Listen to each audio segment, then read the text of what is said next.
Take it away.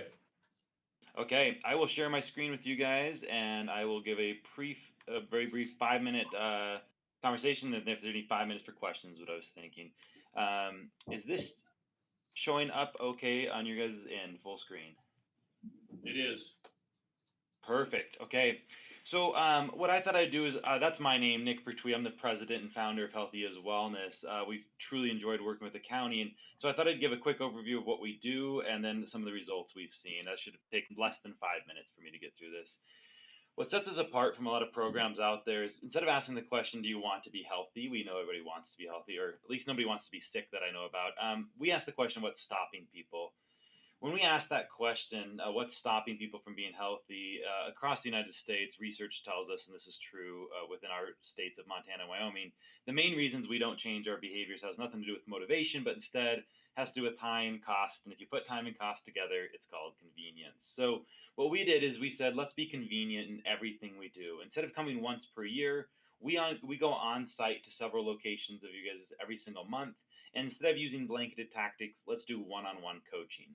The way our coaching works, if you haven't had the privilege of experience in it, is we don't tell you what goal to pick. You pick a goal. It could be one of these on the screen. It could be your own personal goal. We then say what behaviors are going to help you achieve that goal. And by checking in monthly and putting all this into a folder that you can take with you every single month, we've seen some pretty cool results that I'll get to here in a second. So we don't treat everyone the same. We try to treat everyone as individuals. And then we make sure that there's actually clear guidance. Because if all of us on this call, for example, took on the same diet, we might get different results from one another because we have individual differences.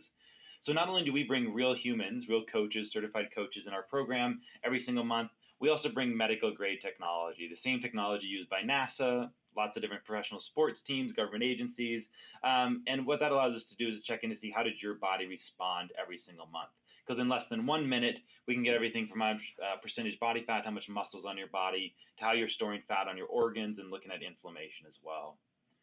And then if you desire, and we don't charge extras for this, we allow every individual to put this into an app and track their results on an app. So with Park County, since we went back 8 months to September 2020 when we really hit a rhythm again. In the last 8 months, we worked with over 111 different individuals. We've done over 400 different coaching sessions. We dropped a little bit on our average per month coaching sessions in November when the incentive went away, but still great that we've seen over 100 different individuals and still doing coaching. This is just through March. I'm not including April data. From a convenience perspective, this is where those 111 individuals were located on average as we went each month. The vast majority of people we saw were at the courthouse, followed by the Cody Library, the Powell Annex, and then we caught the road and bridge crews as well in the mornings. From a health risk perspective, besides seeing quite a few people, one of the great things we saw was really good proportionate lean mass across your population. Over 85% of your individuals had proportionate lean mass. What that means is when people step on our machine and we look at their muscle mass compared to their weight, and then if their muscle mass changes, we get to tell them where at on the body it changed, their arms, their trunk, or their legs. Over 85% of your population had over 90%. In other words, the appropriate amount of lean mass. But from a risk perspective, and then there was actually changes too. In that population, we saw the average person gained 1.4% muscle mass. That's over across their entire population. That's over 100 pounds of muscle that has been gained since September, which is pretty cool. From the other side of it, the greatest risk right now we see is excess visceral fat. Our machine, when we look at how you store body fat mass and where it's located on the body, it also measures how much is on your organs. This is one of those metrics that just you don't get every single day. And so we stick to this medical grade machine because we want to know every single month if you change behaviors or don't change behaviors, do you start storing more organs on your fat? You guys have actually a great population that we saw. Most groups it's over 50%, less than 50%, but approximately 46% of the population had a little bit excess visceral fat. That's extra fat on the organs themselves. But what's cool is those who participated at least 3 times over the last 8 months, this is what we saw happen with them. We saw an average body fat decrease of 2.2%. That means that group lost over 200 pounds of fat, and they burned over 1,100 square centimeters of visceral fat. That's per person. Dropping more than 10 square centimeters of visceral fat lowers your risk of all chronic diseases. We don't compare this to your healthcare claims. We don't have access to your insurance claims or healthcare claims. So what we can relate back to you guys is the participation and then the changes in some health. We like to give people back their health because we know if you have your health, you can have any goal possible. You don't have your health, it's often trying to get well. Last part I have for you guys, and my favorite part, has nothing to do with the statistics. It had to do when we asked people, is this beneficial to you? These are some of the results we got back, and I'm happy to send all of these over. But some of the testimonials we saw was the monthly feedback on my own biometrics and coaching from ABRA and staff was always positive, enlightening, and encouraging. The info on nutrition and health topics is helpful and even a fun way to remind yourself to set simple personal health goals. Please strongly consider continuing the program and revisiting the Park County Health and Wellness Standards. This is from Lisa Heimer. I got about 5 more of these because I just enjoyed them so much. Healthy is a great way for individuals to track their progress and monitor their overall health. It's an excellent tool that provides health goals and monthly appointments. It'd be great to maintain Healthy as Wellness as a benefit to the employees of Park County. This next one I like so much, I didn't shorten it. I just want to read it. A little sugar added to coffee, a big late night snack, skipped workouts. One unhealthy choice here and there becomes a habit over time. The Healthy As program has put brakes on that for me and even chipped away at the unhealthy habits I've adopted. The monthly visits and exceptional coaching keep me on my toes and keep my goals fresh and challenging. The Healthy As benefit from Park County continues to improve my health significantly and has changed my mindset, and I believe it will help to prevent future problems. As a simple return on investment, it is a cost savings. One heart attack or one stroke can cost the insurance program tens of thousands of dollars. If even 20% of Park County employees use this benefit, I believe that Healthy As pays for itself many times over. As a member of the Wellness Committee, I'm glad to see a program with measurable results, helping to keep down insurance costs. This is a big ounce of prevention. That was from Terry Call, gave us that one. I won't read all the rest of them. I just want you guys to see that we got quite a few back about looking forward to the program. About how, through a time frame, we've helped them with habits. We focus on behavior. We don't focus on having to weigh a certain amount or certain metric. No machine can measure health. So we want people to feel in control of their health. What I liked about this one is that they actually talk about the challenges when they go back to work, which influence the culture. This person talked about how it just helps them think more clearly and be more productive. That came from Darcy Street. From Logan Christie, I personally enjoyed and found success. I advocated for the program from its onset, and I continue to see its benefit for our employees. And this person, which I like, they pointed out, by working in Powell, oftentimes there's not many opportunities, but by allowing us to come to Powell, which we love to do, to come on site, it's helped quite a bit. So happy to share all these with you guys. That's what we do, and we'd love to continue working with you. Okay, well, we don't have a contract in front of us. Our local manager handles those. I don't know if I ever got one requested to send your way. We were going to renew at the exact same price. I'm happy to send that over today. Before we can act on it, we need to have that sitting in front of us, Nick. Okay, no problem. I can get that over to you guys today. My apologies that it wasn't there ahead of time for you. Commissioner Seal. Nick, I don't know whether this is an answer, a question for you or actually Commissioner. How come law enforcement doesn't get involved? They were involved for a little while, and I know that they worked hard. They actually went to the law enforcement center and set up there downstairs. Part of the problem is the scheduling that those guys are on, and they have their own fitness equipment and do those things. And so I was just seeing the list of participants, and right. The chief did it for a while, and some of the guys participated off and on, but it just wasn't consistent enough to warrant Nick's team's time to be over there. it is open to them though. If Yeah, they can come here to the All courthouse. Park County Location. employees, yeah. Any of the 5 locations. Yeah. Right. Well, anything, commissioners have anything for Nick? We appreciate your presentation. Again, once we get a contract in front of us, we'll have to have it in front of us where we can act on it. Absolutely, that makes complete sense. And appreciate you guys, and thanks for the time to let me give feedback. And just so we're aware, I think because of the shift, we go through May with you guys. This current contract does, but I will get that over to you today for sure. It goes through when? I believe it's May 1. So, Okay. no, maybe, is it May 1 or is it the end of May? Nick, do you remember? I think we are planning on servicing through the end of May. I don't know if it's because we missed a month or because percentage was low 1 month. The 2020 environment, as you guys know, has thrown some kinks. So we will plan on servicing through the end of May, no matter what. And then what we will plan on doing is acting on the contract on the 4th of May. I think that's our first meeting. Yeah. Okay. All right. Thank you, Nick. Thank you guys so much. Appreciate you. Okay. Next up, we have Linda Dalton with the Park County the Powell Senior Citizens Program. You want to come on up and get in the hot seat? We'll visit with you, right? Any of those chairs is fine, Linda. What you want to do is just kind of go over present what you've got for your budget, and we've got your budget, I think, in front of us. Okay. And then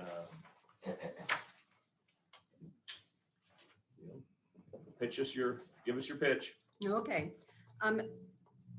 So we provide services to the seniors and actually low-income people in the community of Powell, around 10 miles out. I did write down a few things. During COVID, we provided 34,733 meals. That was an increase of 2,973 meals from the previous year. Our average cost per meal went up $2.81 per meal to $11.02. Our raw food costs, 2018-2019 were $2.87 per meal. From March of 2020 to February of 21, they went up to $3.32 per meal. Our kitchen supplies went up from 31 cents to 52 cents. Our transportation during COVID, we provided 8,530 rides. We were down 985 rides from the previous year. We're currently providing 28 to 35 rides per day. We were closed March 18th, and then we opened it in September. October, we were closed. In December, we were closed, but we're back. We're back up and running now. So I've got a question for you. Okay. With your federal funding, are you required to have a match? We are Okay, Yeah. and what is that match? 20%. 20%, Mhm. okay. All right. Well, all of us are facing tight times, but I know. we understand the benefit and the importance of our senior centers. Folks, you got any questions for Linda? Mr. Chairman, Yes. YDOT, is that every year they give the senior centers? They do, yes, Is there a match on that too? there is. They break it out differently. It's 20% for admin and maintenance, but it's 43.44% for operating. Did you have something, Lloyd? No, not at this time. I read your email about, building a possible new center and stuff like Mhm. that. Yes, And you definitely have my support on that. But oh, thank you. it's tough. You do a lot with my feelings, looking at your books, the income and your expenses, and you provide a great service over there. So then, when you apply for a match, which funds can you use to apply for your match on federal and YDOT, et cetera? Okay, so the funding that we can use as match is Park County Commissioners, City of Powell. We just recently got a 10,000 grant from the Wyoming Charitable Foundation. Okay, yep. Also, our WSSB money can be used as match. So it's pretty important dollars. Lee, I think Colleen had a question here. I just wanted to say thank you, Linda, for reaching out to us. Had no idea that we had a change in leadership at the Powell Senior Center, so she reached out to me. Thank you very much. We got all the contact information. So, and I appreciated your attentiveness to this quickly because, again, she got missed because it went to the wrong person. Oh. So I just, that's one thing we got to make sure these special funding people realize is that I don't know changes happen if they don't touch base with me. So I just wanted to say I really appreciated you reaching out to me. Thank you. Yeah. And welcome to your new job. When did you take over? Actually, so officially it was March 8th, but I've been doing it since September. Okay. I'm still doing the bookkeeper job and the program director job, so 2 full-time jobs. There you go. Well, we appreciate you coming and sharing with us. We just like everyone that's requesting special funding to come in front of us and give us their pitch. We appreciate that. I do want to, Go ahead. and you probably all have seen this wherever you're at too, but we had, in 1 week, we had 7 people new people sign up from California. Mhm. They moved here. I mean, we're getting this big onslaught of people moving into Wyoming. And what a lot of folks don't understand, I mean, this is my soapbox, but what a lot of folks don't understand is that a lot of the folks that are moving here are not bringing enough tax base with them to help pay for the services they are receiving. Right. Yeah. Well, we appreciate it. Well, I appreciate you guys considering this. Yes, definitely. And then on the other, will we get together on that at some point? With the- Well, what we're trying to figure out is, we're waiting for, are you talking about the CARES funding or the capital- whatever, Yeah. whatever you want to Capital call it nowadays, Yeah, whichever acronym it's going to be under? We're waiting for actual hard and fast guidance on how that can be spent. okay. But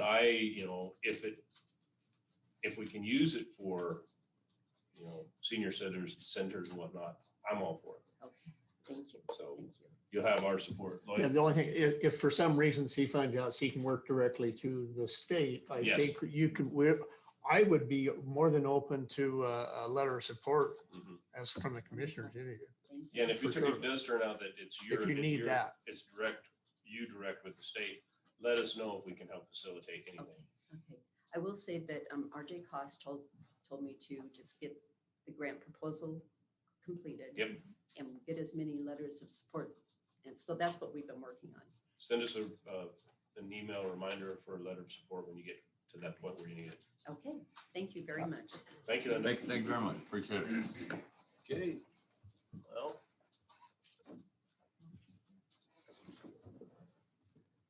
Got a long break. Think there's anything I can bump up?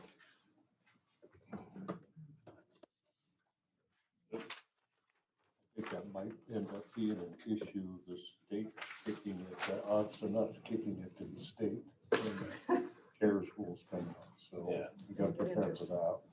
Oh, yeah.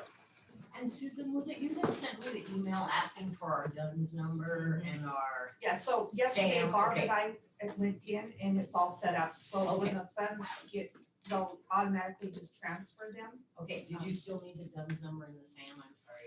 No, she took care She of got all of that? that, Okay. because I needed her to go in and set that up, I didn't wanna do that myself, so it was set up yesterday afternoon. So, I did get a notice from, US Treasury this morning that, they'll be releasing tomorrow the regulations, so Good. I'm hoping, once we see them for the counties, we should be able to know what we're gonna be doing with it, so it must mean the money's coming. So, Okay, perfect. Yay. Thank you all. Well.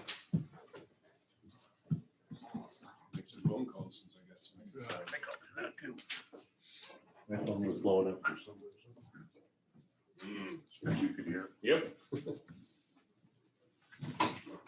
morning, Leo. Good morning, CJ. Not creating a stink on anything that everybody else trying. Stickball.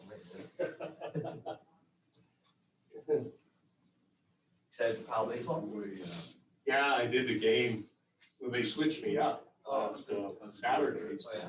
And so they played the B game first and the A game second. Oh, I okay. scheduled to do the first game of one. I didn't know you guys did the B games. did you? So, well, I usually don't, Oh, okay, yeah, but we already had it scheduled for 1 o'clock, so we're gonna have the B game. okay. And that was 21 to 5. By who?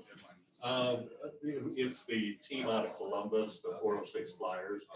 And so they were most of their A team. They only had like 3 subs with them that were young players. So that was their main team. And they beat up on our 14-year-olds. Yeah, probably. How did Powell A team do that? They won 9-6. Oh, nice. They beat the Flyers. So in 1 year, we had the Marching kid started pitching and he gave up a couple runs. But then we had this Flores kid who was always struggled pitching and he came out and he was like, no, I'm not. Oh, yeah. I'm looking forward to watching them this year. I think they're really on the up to rise. Yeah, well, at least some of the players now to our age, they don't have to have their mom drop them off in games, They actually got a driver's license. That's a good sign. I like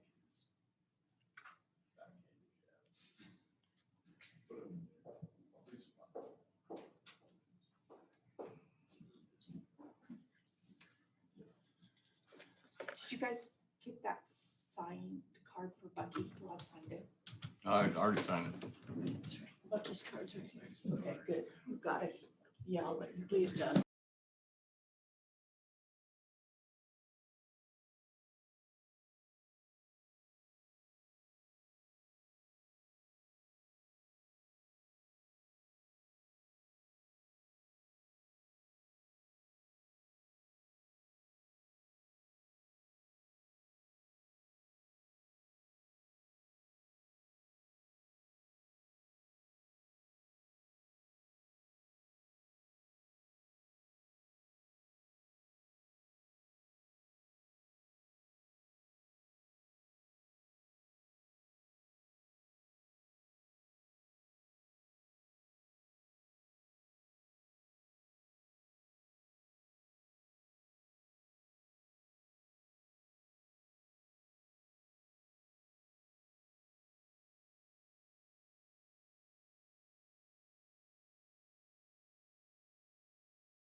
Well, we were on. Adding CFC is simply increasing the recording volume. Does he not realize we cannot take any more volume? What about? Did he not understand the first Oh, yeah. These people, Pardon? you don't have a hog. On the flank? No. I Looks like a know nice day outside. that the Sure looks nice. Smith mansion was built by Lee Smith and worked for my dad. And I was I know, it doesn't look like there's much. probably 5 or 6 years old when we hauled the first load of logs up there. when we started. The year started that crap. It's all my fault. Rob helped put this fire. Yeah, when did I do? I did 2, was it Yep. Monday? I did 2. The next, One right south the of next thing, the next level was. Well, gonna be right up, right at 7. Eagle Nest. And it was cold. Was it? Yes, it was biting. Oh my. There's, it was 13 at our house this morning. It's cold. It was chilly. You know, then of course my ink wouldn't write. Yeah, You you know. know, start taking a pencil, Yeah, I should. walk around with a pen stuck in your mouth just to keep things warm. And my fingers wouldn't work. And You should have postponed them. I know. I should. Okay. Conditions are too severe. That's right. Hostile conditions outside. Yes, yeah.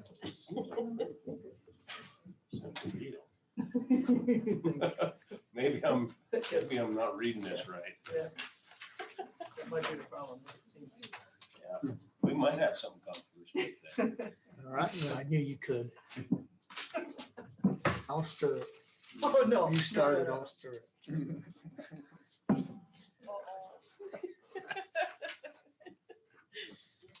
We don't need any help. You don't, and you don't need any encouragement. No. Should I take my leave right now?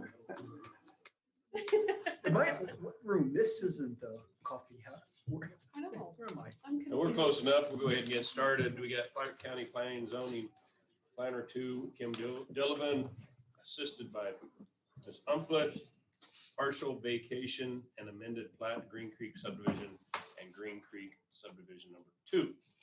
Take it away. All right, thank you, Mr. Chairman. So these 3 lots are all in the zoning district GR5. They're all in the North Fork planning area. And the requested action is to approve these partial vacations and these amended plats. Lot 3 and 4 are currently in Green Creek subdivision. And it'll also be the partial vacation amended plat of Lot 10C, which is in Green Creek subdivision number 2. So all of Lot 4 Green Creek subdivision and a portion of Lot 3 of that same subdivision, excluding the southerly 115 feet, will be vacated, merged together to create Lot 103 of Green Creek subdivision, which will be 8.8 acres. And we also, or the applicant requests a vacation of Lot 10C of Green Creek subdivision number 2, and that lot as it currently exists will be merged with the southern 115 feet of the original Lot 3 of Green Creek subdivision, lot line adjustment. This action will create Lot 110C, which will be in Green Creek subdivision number 2, which will contain 6.18 acres. All these lots are proposed for continued residential use. So basically, as you know, we're talking about 2 subdivisions, 3 lots. When it's all said and done, there'll still be 2 subdivisions, but there will only be two new lots, 2 amended lots. All this property is owned by Mountain Lodging LLC. And the location, as you know, these lots are located about 21 miles west of the city of Cody. They're just south of Highway 141620. Lot 4, the Green Creek subdivision, is a current location of the Green Creek Inn. You can see that in figure 3. And also the Smith Mansion straddles the border between Lot 3 of Green Creek subdivision and Lot 10C of Green Creek subdivision number 2. And you saw that we have in figure 1, the amended plat for Green Creek subdivision. And in figure 2, we have the amended plat of Green Creek subdivision number 2. As commissioners, as you know, these are partial vacations. They do require an amended plat. Amended plat needs, according to our regs, needs to be approved by the board, may not require a public hearing, and our planning director determined that no public hearing is required, basically because really nobody else impacted other than the property owner. No rights of any neighbors or anyone else will be abridged or destroyed. And this is really to clean up some lots. So there probably is a very good argument for doing this. I did mention this is in GR5. And these lots, the two lots that end up are going to be larger in size. And then so they are consistent with the GR5 zoning district. Neighboring land use, you can see in figure 4, I apologize, we don't have any pages on this document, I apologize. But in figure 4, you can see the neighboring land use. It's really a mixture, a lot of residential, a lot of residential vacant land, and there are some subdivisions in the vicinity. Site characteristics, there is a structure currently on lot 3. The northern portions of lot 3 and lot 4 of the Green Creek subdivision are relatively flat. As you go south, which probably you know, you go up in elevation, you go up on a hill. There is a structure on lot 4 of the Green Creek subdivision, a residence, a duplex, a motel, a bath. Again, that's Green Creek Inn. Lot 10C of Green Creek subdivision number 2 is relatively flat land, and it does have an existing unpermitted residential type structure, and that's the Smith Mansion. In terms of notices, this is not a public hearing. We determined it did not require a public hearing notice, so that was not done. Mr. Chairman, we've not received any public comments. We did have a plat review committee. They met on April 5th of this year. There were several minor changes that were suggested and corrections. Those were all made. And we do have here a list, and again, apologize, I don't know what page it is, but we have listed here what the amended plat process was. We followed that. The fee was paid. We did receive the applications. You saw a copy of those. All the signatures or places for the signatures on the amended plats have been made. Of course, we will request that the owner change deeds should these amended plats be approved. Plats are entitled amended plats, Green Creek subdivision lot 3 and 4, and amended plat of Green Creek subdivision lot 2, lot 10C. None of what we're doing is creating any additional lots or parcels. These, as I mentioned, these lots that will be created are all conforming in size. Each one will be greater than 5 acres, the 2 that will be created. Mr. Chairman, we have a couple pages of our staff findings, and we have one condition we recommend, and we recommended that you approve these. Okay. Staff, you got questions for staff? Mr. Chairman, just one question. None of this affects anything with access to any of the newly formed lots? Access is still fine? Yeah, to our knowledge, it's the same access as was before. Of course, there is access from Highway 14, 16, 20. And yeah, and then that southern lot will have access from Paintbrush. So yeah, really no change to access. And access looks good. Okay. Any more questions? Any questions? Everyone's good with everything? I'm not seeing anyone raising hands, so. Mr. Chairman, I'll make a motion. Excuse me, Darcy, go right ahead.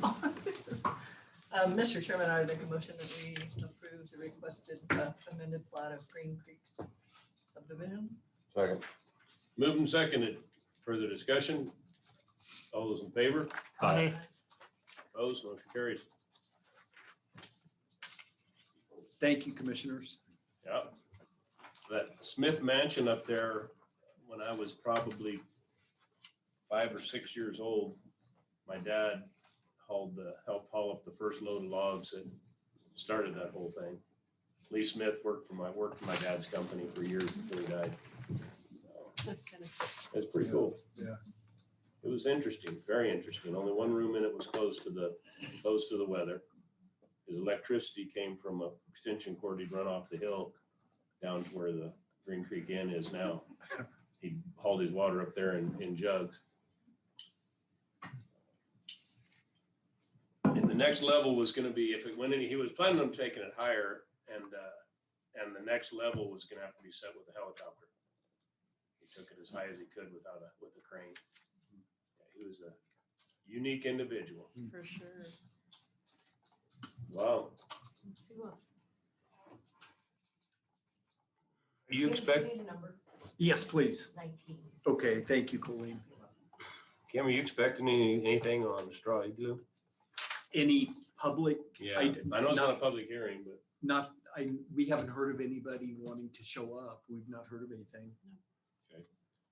well, if you want to move right into that one, you can. Sure. Yeah, we can, Mr. Chairman. So next on your list is Straw Igloo. It's a minor subdivision. This is final plat review. Applicant is Rick Martin. This zoning district is residential 1/2 acre. The planning area is POW. We did receive the final plat application for this minor subdivision on March 17th of this year. And then we received a revised final plat. There were some changes on April 13th. The requested action is to approve this 4-lot minor subdivision. 5 lots are being split. 1 lot will be 1.56 acres. There'll be 2 lots just over 1 acre each, and then 1 lot will be 1.32 acres inside. All these will be for residential use. This location, as you know, and of course the final plat is on page 2. We have a location map on figure 2 on page 3. Location, it's on the north side of County Lane 9. It's just under 250 feet west of POW city limits. And the current parcel has an address of 1015 Lane 9. And of course, also, you know, because we also have shown you sketch plans, this property, as I mentioned, is close to the city of POW. It's surrounded by some subdivisions. There's some residential uses around it, and there's some agriculture uses around it. I mentioned this is in residential 1/2 acre. The lot sizes as proposed are consistent with that zoning district. Proposed lot 1 does have an existing residence and some other buildings. Proposed lots 2, 3, and 4 currently vacant, irrigated land.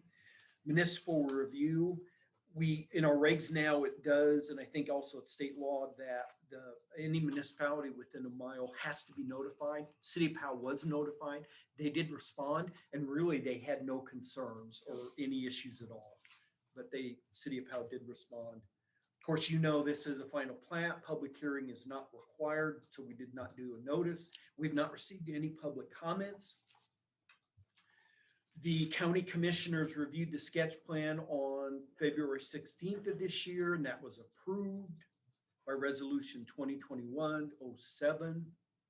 And at the bottom of page 4 in our staff report, over to page 5, we have a list of all the conditions that you required when that sketch plan was approved, and all those have been met. Plat Review Committee looked at this on April 7th of this year. There were some corrections and changes that were identified. We had a new version of the final plat come to our office on April 13th of this year. Middle of page 5, we have all the submissions for final plat review. All those things have been made, including plat specifications, supporting documents. I will mention that a subdivision improvement agreement is not required because there really are no improvements that need to be made. And on page 6, we have findings. Bottom of that, we have 1 staff recommendation, and we're happy to answer any questions. Questions for that? Like, Just to clarify, each lot then will have its own access off of lane 9. That's my understanding. That's why, Yeah. but it doesn't really show on the plat, but I'm assuming. Yeah, they don't know where it will be, but our understanding is Public Works has said either every lot currently has access or they will be able to get a permit. Tim, what's the speed limit on that right there? Is that 35 then? 35. Is it 35? It's right on the bubble. That's right about where it changes to 45. It might be 45 in the westbound lane, 35 in the You eastbound. can get that change, What's can't you? You can get that change, can't you? And Mr. Chairman, I don't remember what the speed limit is. Mr. Chairman, I believe in the eastbound lane coming in, because that's my direct route now, it's 35 right about that, right at that Right around that subdivision section. I'm trying to starts think in before the the eastbound, stop but when sign, you're heading west, as soon as you turn off of 10, it's 45. Okay, Mr. Chairman, I'll make a motion we approve. I'll second that. moved and seconded. Further discussion. All those in favor? Aye. Opposed? Motion carries. Thank you, commissioners. I did just send an email to Shannon to see if she's, Yeah, I asked her to be here 10 minutes early. okay, yeah, I just shot her an email. I'll work on that. I'll let Bucky know too. Yeah, thank you, Colleen. You know what? Yes, we do. Kim, that's not the actual guy who sold eggs out of the straw igloo that was over there, is it? Same guy? Mr. Martin, Rick Martin? Yeah. Yes, it is. Okay. Yep, that is him. He's expanding. Thank you, Susie. Thank you.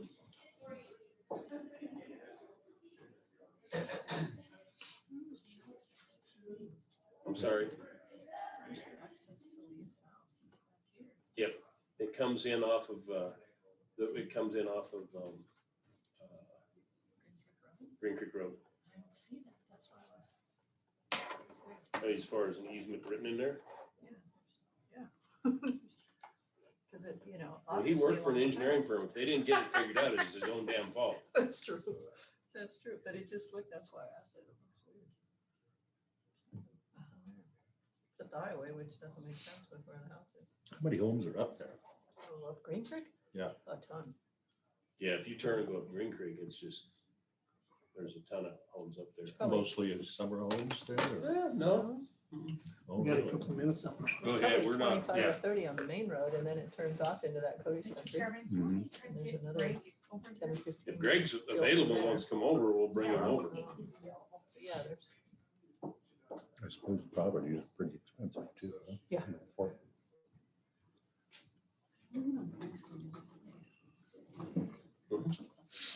which is fine.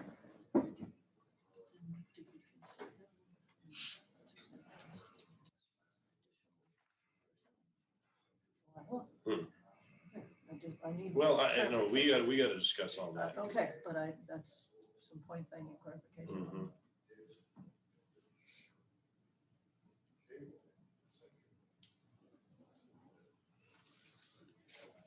Oh, I guess I could give you these, Mr. Chairman, because I believe everybody It's actually, voted on there's all a good this stuff. trailhead up there. We use that road to go up to the trailhead. that Oh. goes back over the- Is there a homeowners association too with them? In Green Creek, there may be in Green Creek. area. So they may even have some covenants and stuff and all that? Maybe, I don't know, it's pretty old. It's pretty old. Can't put in a Hooters up there or anything? I know, no, I don't think there's, no, that ain't gonna happen. Oh, You sure. can, if you get to the end of that road, park at that truck. No, I think you're on the top of the mountain. Come out of- On Quick wage Creek. changes. Huh. I'd like to take that road trip. What's that? Yeah, Some wage changes. it's a good, I mean, that's a horse Yeah. shoulder, even just to drive up to the top of Green Creek. Yeah. Don't turn into Cody's country and it has signs that says private.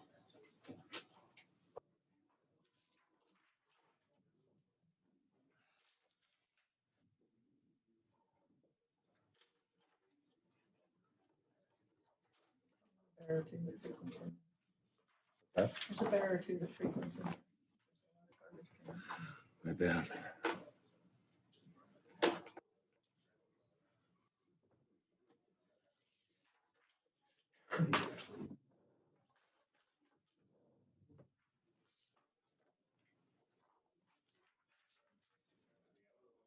Did you figure out what the guy was doing around when he was attacked by that bear in West Yellowstone? See if He was just too close to a carcass and they don't, as far as we can tell, they can tell it just was. Look what just came FedEx, Oh, is this our land? BLM. Oh, Hey, Susan, Yes. There's the gun. do you have a pen that works? I've gone Yes. through every pen in my drawer and cannot find one that works. you can look it over. Make sure it's all correct. Thank you. Yeah, okay. No, I didn't have any extras. Oh, actually, we just have to Thank you give very that, probably goes to the clerk to get recorded, doesn't You it? need it Recorded, back and then or- they'll need to change the lease, so I will Wasn't sure, I sign heard that, that. so we can change their lease At and least to the have shooting them sign complex. it. Mhm. Hey, Susan, do you need it back? Oh, No, okay. you can- So do I dare get a hold of Otis and Yeah, let we've him know got it. It's in that our we hands. actually have it in our hands? We can make copies to give to them. I'll You just wanna keep wait a copy. until after it's recorded, so it has a number on it? Mhm. Okay, we'll take care of Thank you, this. Susan. Yeah. They heard you this morning. Huh? They heard you this morning. Well, we've been hearing this for I don't know how long, and I got on a tangent last week of trying to get people to follow up on what they've been saying, and I got a hold of Cade Powell, and he said that he would personally call Cheyenne and find out what the hell is going on, and he Well, called me back and he said, I was promised that they signed it while I was on the phone and it would try to get to the mail if they still had, this was afternoon. And so Cade's always been pretty straight for us. So I thought, well, that's something, Yeah. maybe, but I'm not holding my breath. I don't believe that they have an actual state director down there yet. And he said it's in the system, acting. Still acting. Well, an acting director can act. Oh, yeah, they can act, but well, the acronym for BLM is Bureau of Lazy Men.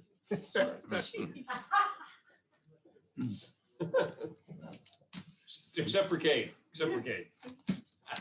You're still zooming through. I know, that's good. I'm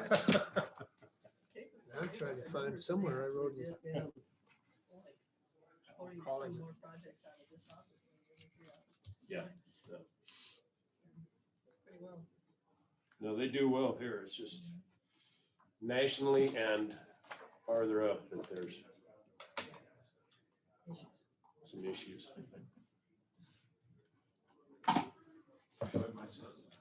Pardon? That's why my son, Still, he just, Frustrating. it's been 3 years and lost my like, nothing gets done. I'm not gonna die, because that's what I'm doing.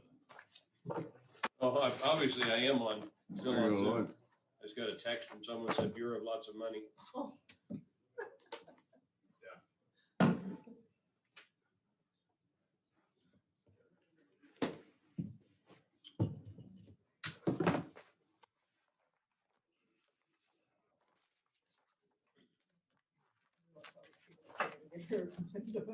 That's good. They can sit and wait.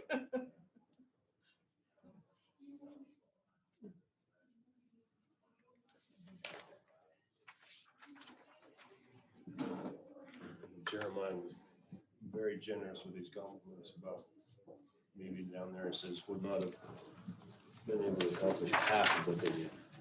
I guarantee you.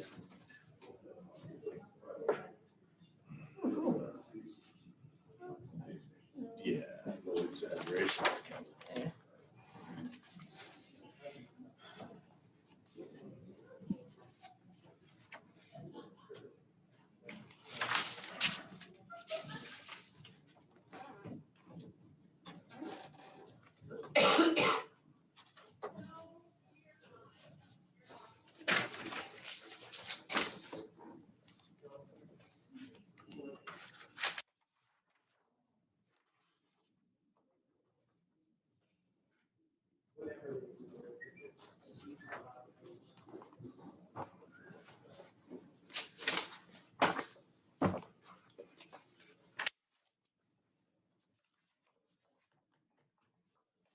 Hans, the river you're gonna fish up there in Alaska, does it have salmon in it too?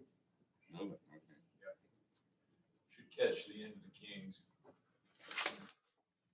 Dang. Should catch, yeah, the end of them, and the last part of their run. You're taking a heavy enough fly rod? Oh, yeah.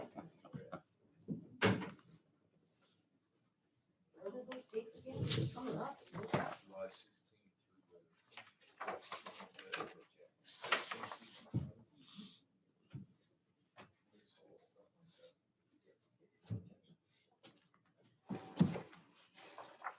while we're sitting here talking, I'll wait till Dossie's off the phone. Just got a message that my lamp is down. And we got the press here, you know, we by resolution declared April 29th Hank Co Day. And what is being planned is a walk around Beck Lake. That was one of the walks that Hank really loved doing from his place.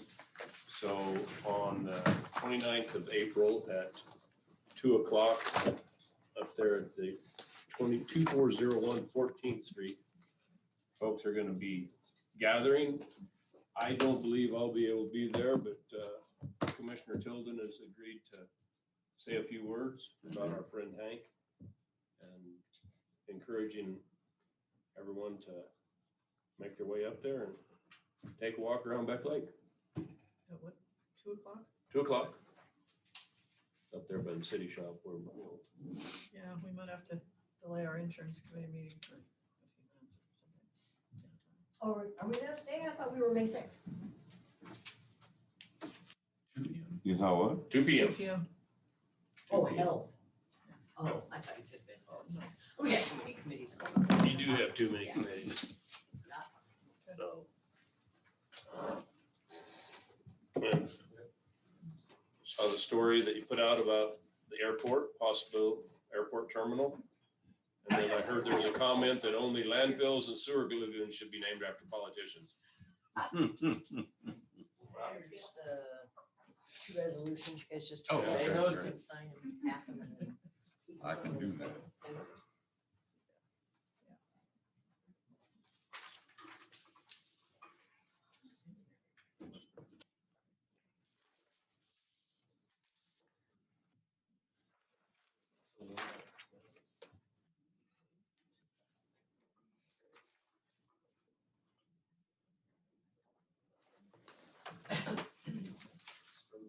There you go, Lloyd. Two resolutions.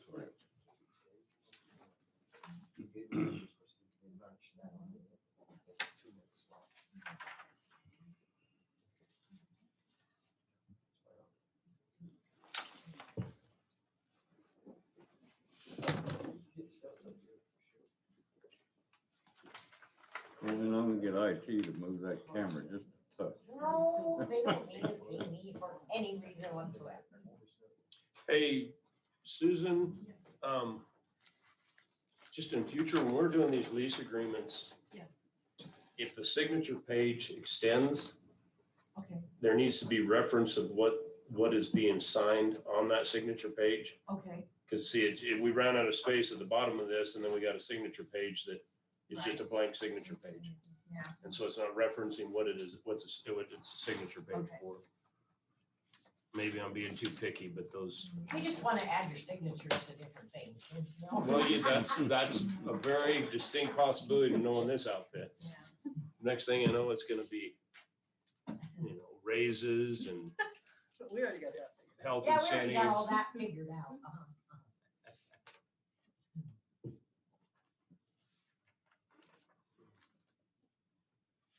You just need a few empty blank pages, right? Dawn? Yeah, I mean, like this one, We can take care of it.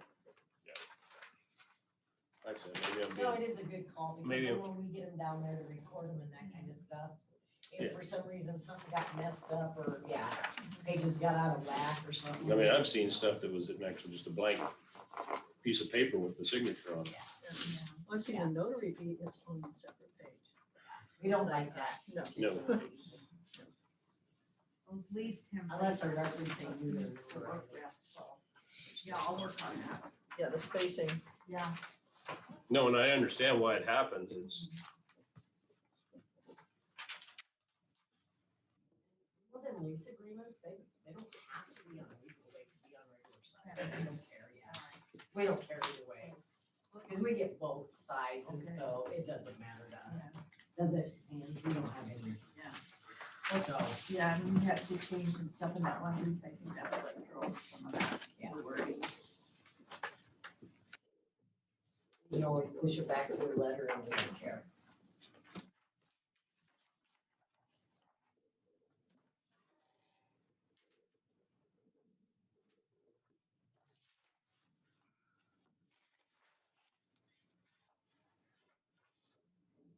We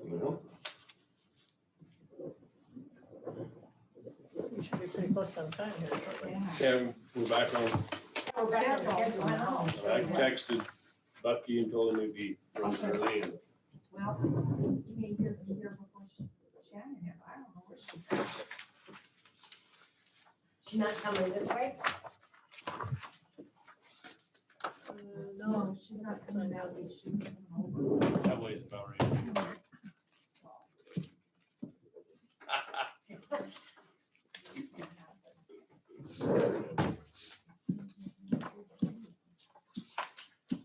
I know. Embrace new technology.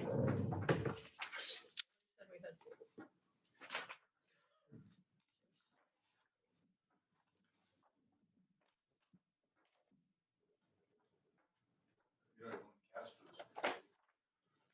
not going to Castro. I'm gonna be rolling through there on Thursday. What do you need?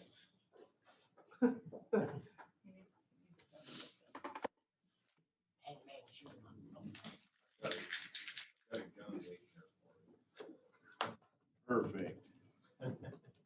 It'll have ammunition. You can stop and shoot. No, let me know, I will. because I'm gonna be coming, I'm leaving, actually, I'm leaving Friday morning. But I won't be coming back until the end of the next following weekend. So, but I can Still might make it back here quicker. Well, I don't know. I'm gonna be going, to Douglas for meetings. Oh, that's Second right. week in May. and I just came up through there yesterday, so.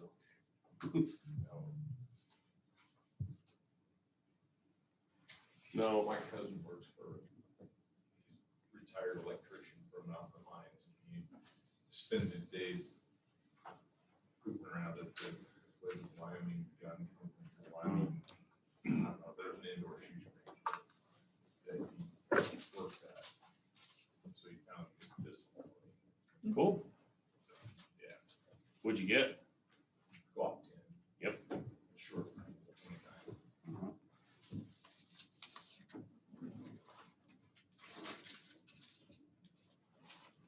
Impressed with your maps at the fair board meeting. That would be good.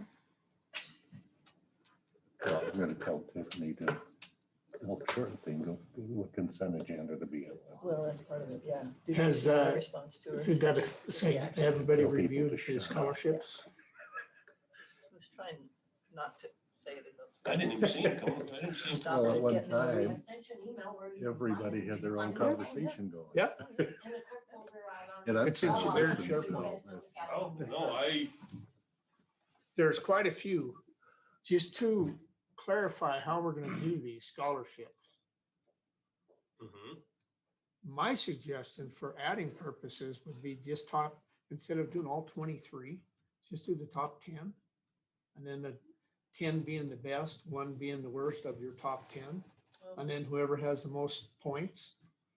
I It's think number there's a one. sheet on there too, isn't there, the second tab over is you guys. Yeah, I didn't scoring understand sheet. that. So. Well, I just used it from last year, I thought it worked well. Well, so because I- then you have to score every damn one of them if you go one being the low number, you know what I'm saying?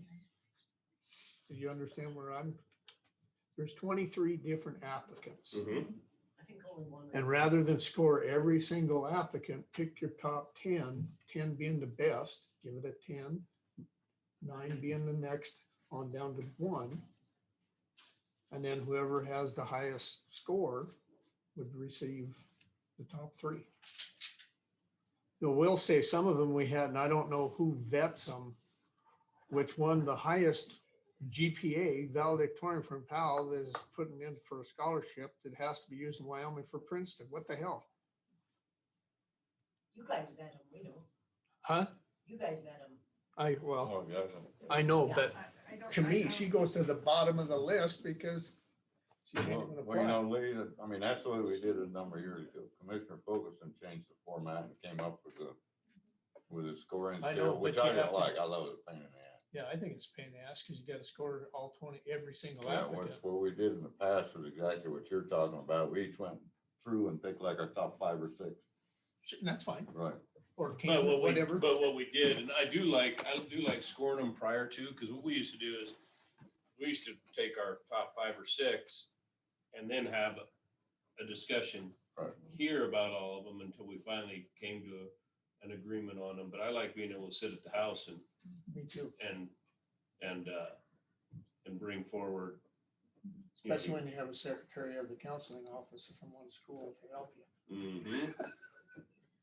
Mr. Chairman, on your thought process, if I'm not misunderstanding, if you were to give the person that was going to Princeton a scholarship and they turn it down, it will go to the next person, won't it? Or- Yes, Yeah, but we Yeah. can't give a scholarship to somebody that is on their application says they're attending a school out of state. No. That makes sense. no, because this is, remember, this is UW, it doesn't cost us any money. Right. UW pays for it. Right. Right, but it pays for it at UW. Yes, Yeah. yeah. They're you going, have they to gotta go be there. going to you. Or it does pay for it at community college. Yes. Yeah, In right. Wyoming. But it has to be a College, Wyoming school. Wyoming College, Wyoming University. She must have just not. And they may just be applying for everything. Yeah, Some of I them know, I know. Yeah, they just. I'm just saying, as you're reading through, you might want to, because I caught one that was not even planning to attend a Wyoming school. So rank the top 10, Rank the top 10. rank the top 10. That's fine with me. I'm good with Rank that. top 10, right? Okay, so what you're gonna do is we're only gonna have, you're gonna rank your top 10. 10 being the Best. best. Yes. Better. And then we What turn- I, turn that into you guys can do it signature however you want. What I process. like to do is rotate Powell Cody. And maybe that isn't right, but that's just how I feel as a commissioner, that I'll do a Cody one last year as the number 1. I'll search the Cody ones and then I search for a number 2 as a Powell. What's that? That'd be Bring them in. Come on in. Well, I think that's up to the commission. Oh, it is. We're gonna rank Right, them. right. Yeah. I We're just agree. gonna rank I them, agree. right? I'm just saying that's how I. How are you? Commissioner Hall, welcome. Let's see it. Now take a seat. You're up. You got a I should have known. bag of gravel. A handout or two. Yeah, you didn't attach a budget, Becky. Did you get my email? Yeah. Did you bring a budget? I don't have a budget. Oh, We didn't do anything last year. oh, okay. Our budget is when we have to write a check to United Airlines and when Bucky gets paid. Which is never right. Pretty close. Don't follow yourself in those corners. Thank you, Bucky. How you doing, partner? So in the past,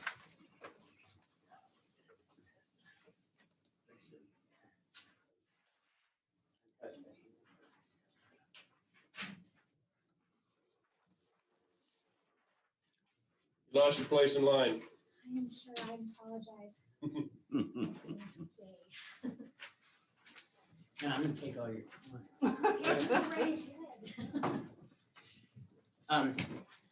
Mr. Chairman, thanks for having me on, commissioners. We, in the past, we were getting a fair amount of money from the commission, and obviously budget things have changed. And last year I put in a smaller request, and of course, we didn't need it anyway. I think this year I put in a request for $5,000. What I'm really asking for is just a pledge. We're gonna sign a minimum revenue guarantee with Chicago, with United for the Chicago flight. And it's a contract, and we're not supposed to divulge the details, but it's upwards of $100,000 or so. And I'm on a Zoom call with Aeronautics for a grant for their ASEP and for their program for, air service enhancement. And that should go through, and that'll be 40%. And I think in 2019, we ended up paying them about $90,000. It's give or take. And so we started out that year with about $60,000 in the bank, and I raised about 35, part of it coming from the county. And then right now you can see we have about, it's at the bottom there, we have about $83,000. So we can afford to do this MRG on our own, but then we'll be bankrupt if we have to make a big payment. So it's more like, this would be after budget time. This would be in November when I have to write them a check. And if I do, I'll probably come back to you and say, hey, I had to write them a check for $80,000. Can the county kick in $5,000? So, and I wouldn't even expect you to budget for it. Just if you have the money then in reserves, fine. If you don't, you don't. And I might ask you for more. But what I've given to you here is, this is basically a mirror of what we had in 2019. Mhm. So we're gonna end up with, I think it's 38 flights a week. And the good news is for all you people with Delta SkyMiles cards, that they start back up May 6th to Salt Lake City. And they're staying, I believe, till the end of September. That's a variable. If all of a sudden if the air travel and the numbers support it, they might stay another month. If, if they have the planes and all that kind of stuff. And then United's gone back to their 2 flights a day, and they'll have a 3rd flight in mid-June and then a 4th flight in probably for about 5 or 6 weeks in the middle of summer. And those are all at risk. And got a mixture of carriers for United Express. Some of them be Commute Air, some of them be SkyWest. So are they seeing any, Bucky, are they seeing any predictions? There's any projections of what they're thinking air travel is going to be? Well, they're pretty optimistic. Delta was the last one to lift the mask not necessarily lift the mask regulation, but filling their planes full. For a while, they were only flying at 66%, I think. And our load factor for the morning flights they're 80 to 90%. So people are flying now, but that's outbound, and that could be a lot of like local people going to Mexico, finally getting out of Dodge. So, or Texas. or Texas. Tomorrow. Yeah, or Texas, yeah. If you'd waited a couple of weeks, well, yeah, might be longer than a couple of weeks. You could have flown in Delta. Oh. So instead you're flying to When- Houston. When does that contract come back up? For the EAS? Yeah, It actually, I think that we're at the halfway point right now, I But can it- remember. but it goes out for bid like in September or something. The DOT puts it out. Last year, SkyWest didn't even bid on it. And United's been really aggressive in this market.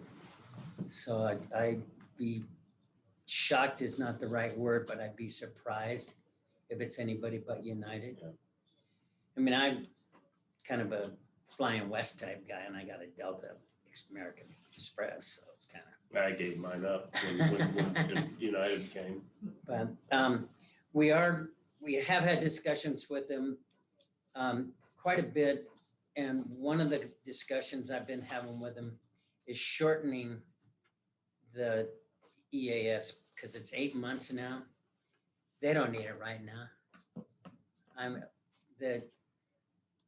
This week it was going out in the morning, 35, 48, 47, 47, 44, 38, and Sunday was 24. So that's about an 81% load factor, and that's profitable. Yep. And of all the EAS contracts that DOT lets out was like 147 of them or something. We're the 3rd best performing one. I mean, it costs the taxpayers about $21 a seat. And, they probably need it in January and February. So I'd be willing to go ahead and take it in March and maybe December, but I'm going to try and get them to get it back to 6 months. Then we'll have a little bit more flexibility to try and get Delta to come in longer. And we could actually, instead of doing the Chicago thing, we might just call Delta and say, hey, we want you to fly from April 1st to December 31st, and we'll do you an MRG for that. Cool. And to get overnight flight with them would be nice. We're kind of at the bottom rung of their ladder in that regard because of the pilot's contract and their contract with Delta. They can only fly 10 flights on their own at risk. And, so the overnight flights, like ours, when they lost the EAS, ours went to Boise, I think. Hmm. So, Okay. So I've had numerous telephone conversations and with all of them and email, hey. And they're like, forget it, you're getting a noon flight and that's it. And they'll have 2 flights on the weekends in the summer. So long and short of it is you don't have your hand out today. Nope. And hopefully I won't. Yeah. I mean, I'll, when it gets close, if it looks like the numbers are looking like we're gonna owe them some money, then I'm gonna hit the private sector up. I got a lot from them last time. But I got about $3,000 from each of the banks and I promised them I wouldn't come back to them first this time. So. Got it. Mr. Joe? I could, just Bucky, just curious, with the CARES money that the airport got, is there any way, if push comes to shove, is there any way that statutorily or by your bylaws or anything, can they contribute money to CYR? No, I don't even, I'm pretty sure the FAA won't let airports get involved in minimum revenue. Okay, well, that's why I asked the period. question. And I don't think it matters where the money comes from, Uh-huh, which I think is odd, yeah. but that's what our engineers are telling us and our new director and Hooper, they all like, no, we can't do it.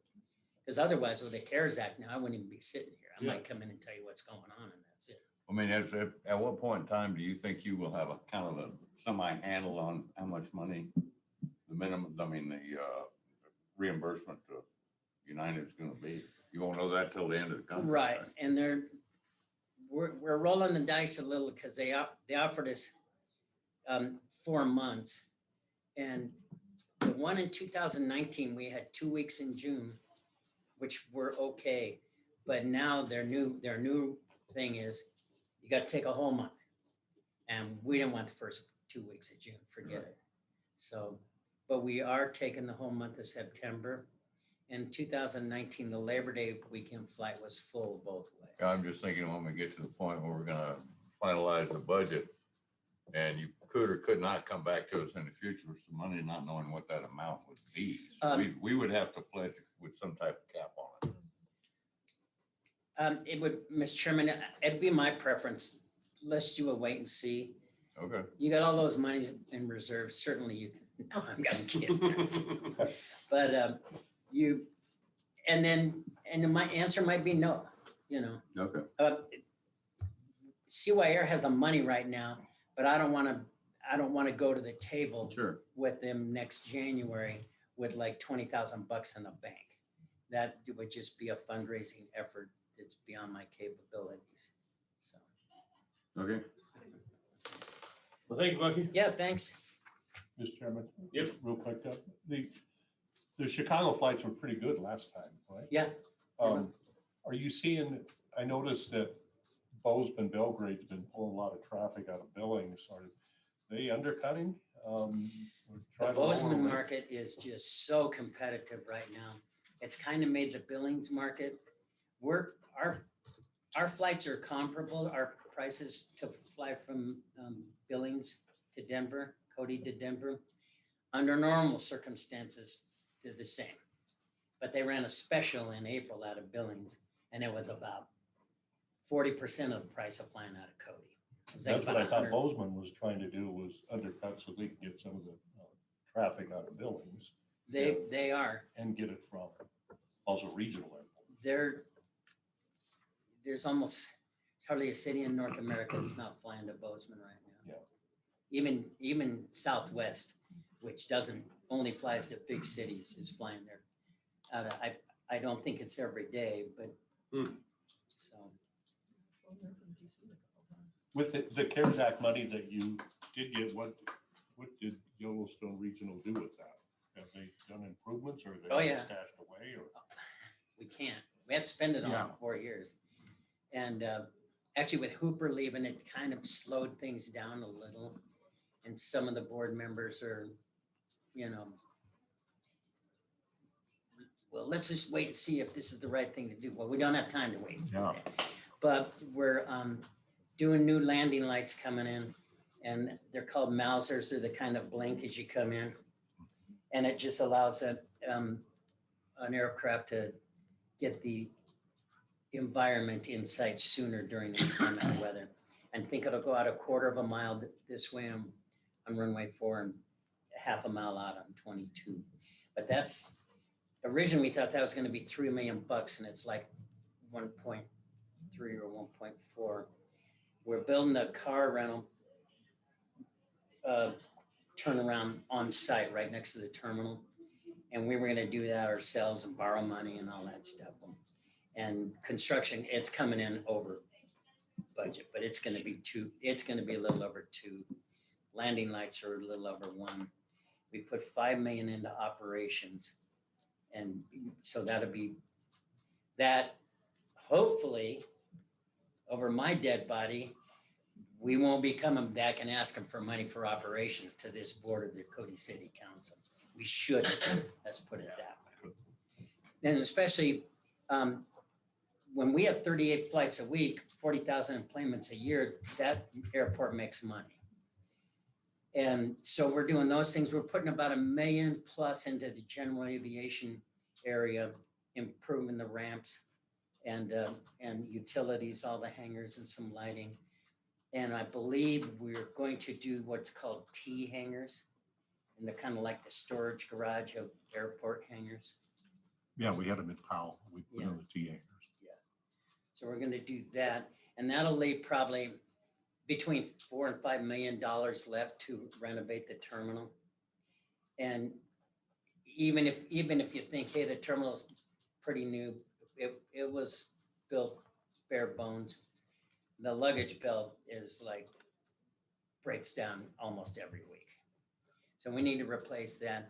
And the holding area with as many flights as we're gonna have this summer, the secure area is not big enough, in theory. So if nothing else, the restaurant might go away, but even then the renovation for them. And the airlines on the east side of the terminal, they're bursting at the seams there. So probably what we'll do is just go out a little bit both ways and give our admin office a little bit more room and improve the baggage belt. But the baggage belt was built because they were the cheapest one, was purchased. The company only made 2 of them and they quit making them. Okay. All right. Well, appreciate you stopping by. Sure. Thank you for this and thanks You for bet. thoughts and stuff. But I would really anticipate, I mean, Heidi thinks she's leading the charge, Councilwoman Rasmussen that is, she's on the board. But we're all to varying degrees. I'm just as vocal, like there's no reason for us to have to come back. There just isn't any reason. It'd be poor management by the guy we hired and the board. So we'll see how that goes. We like hearing that. Yeah, well, you guys got your own problems here, I know. So. Anyway, thanks for the time on the agenda. See you, bud. Okay. Thank you. Okay. Now you're up, Shannon. Oh, I'm up. Take care, bud. Thanks. Hello, how are you today? Good. Good.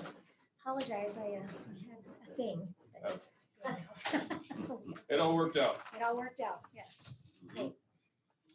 So give us your pitch. All right, well, we are asking for the same this year as last year, and actually every year. We haven't increased it. We're asking for 12,000 again. As you all are familiar, and as we had in our application, our primary funding comes from the state drug court grants. So we can write a grant. Each year that has been going down. I'm trying to remember when they changed it. It was about 2006 or so. They changed it to a per person funding formula. And the state kind of came up with this matrix. So for the longest time, if you increased your numbers, your grant would increase. And if your numbers went down, if your annual average went down, so would your the amount you could ask for. We have been running, I mean, we're just busting at the seams. I think at our highest point, which is about a year and a half ago, we had 27 people, which was more than we could actually handle with the staff. We were just running ragged. So we've currently got 23 right now. We graduated, we've had 1 or 2 graduations. We have court twice a month, and we've had graduations every court for several months. So we kind of go in waves. We had a bunch of phase 4 people, and they're all graduated. And now we probably won't have any graduations for a minute. A lot of phase 1 and 2 folks, but we've got 23 people. I've got 3 in the screening process at the moment. So I'm trying really hard not to go to a wait list.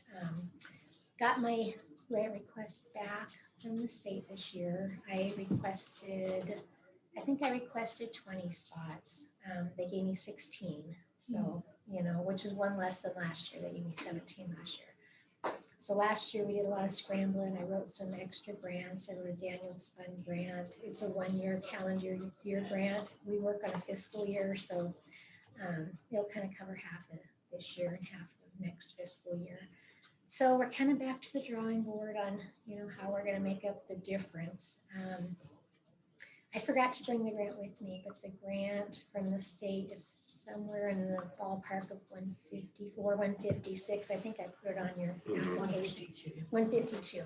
I mean, just to give you an idea, just the treatment costs alone, just paying our treatment providers to provide the treatment, which is our main cost, was 110 last year. So that tells you how little we got to work with. So, but we're trying to just kind of do the same thing as we do every year. So we were required to do a 25% match for our grant, which we get from the county and both the city of Powell and the city of Cody. And we're putting in the same request amount to all 3 this year. I was looking into, I thought I had it figured out. I was looking into, because we're CARF certified and we're also certified by the state, we're a certified level 2.1 and a level 1 treatment provider. So my thought was we could start billing insurance for, we've been starting to get a lot of our clients, not very many qualify for Medicaid, some do, but a lot are on the Affordable Care Act or whatever it is. So they're getting some sort of insurance. So I thought, we can bill insurance and then only have to use state money and our local money to pay for the uninsured folks. But Blue Cross Blue Shield has twice now just shut me down. They absolutely are not going to allow us to be a provider. They don't like the idea that, I think they're a little confused. I've tried to explain, we are a treatment provider center, but because we're a treatment court and we have a finite audience that we serve, I think is where their issue is. So I'm back to the drawing board on that. So looking at some other options, our treatment counselors all also have private practice and we contract them. So my new thought is maybe they can bill insurance. There are already providers within the networks, and since they're not employee, I'm looking at that. No, it'd be great. Yeah. Sounds like you're looking for every penny. I'm looking for every penny, but as far as that goes from the county, we would greatly appreciate that. Well, that's what I tried. We just had Powell Senior Center in here, and if we decided not to give you $12,000, it's not just $12,000. Right. When they're used for to match grants, Right. It can be the difference. If it's a 20% match, Right. $12,000 turns into a bunch. So It certainly does. And Okay. of course, the new space you guys moved us to up there is working out great. Right. It's Good. wonderful. Yeah, much better than the little blue house. Well, the blue house was great, but this, just with all the changes we've had to make, that little bit of space is working out well. Shannon, you mentioned the drug court money coming in a little bit lower. Is that set aside by the legislators? Is it syntax money or is it a foundation? So the money that the drug court grants come from originally was set aside primarily out of the tobacco settlement dollars years ago, and then a little bit of state general funds. And then the state made the decision, I started doing this in 2003, and they did some refiguring, but they decided to place the drug courts under the Department of Health, so that's what kind of where we're at. So the Department of Health gets to decide how to do the grants. And so then they did used to be, when I first started, if you had a drug court, you could just apply and there was a cap, like every court could just ask for up to so much. And then they switched, and they haven't changed the per person formula since they implemented it. So that's where it comes from. There's an additional, so we saw this coming years ago. So there was a group of us that got together and worked with a legislator. I can't remember what county, it might have been Sweetwater County now. The surcharge, I don't know if in court, you guys hear the judges if you ever are in there, but they give the drug court fine. So it's $50 fine. So that was something new that they implemented where judges could, just like the crime victim compensation, they could assess $50 fine to folks who were in court for drug or alcohol related charge. And that money has been building in a pot for a few years. The legislature, last year, but maybe the year before, finally decided there was enough in there to start using it. Again, they gave it to the Department of Health to decide how to disperse it.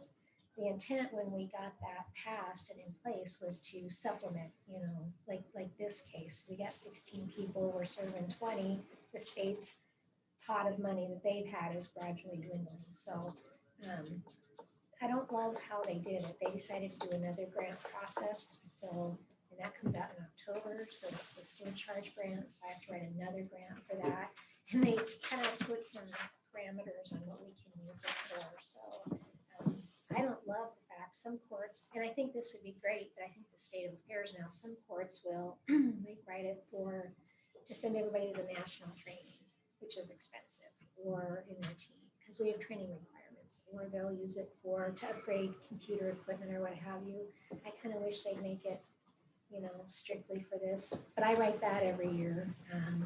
The 2 years they've had it and I've gotten it, and I've written it to supplement just for that. So hopefully I'll get another one of those. That's where it comes from. Okay. And there's that little extra money over there that we can also access if they decide to award the grant that we write. Shannon, can you apply for the Daniels grant again? That, I don't know about that. I need to meet with them and see. I know that they don't like you to apply for the same project a couple of times in a row. The idea is that, and I wrote it to kind of expand our treatment services and to keep some services that we were going to lose, like our peer support specialist. You guys probably saw the article in the paper they wrote on her, which is kind of neat. And then also,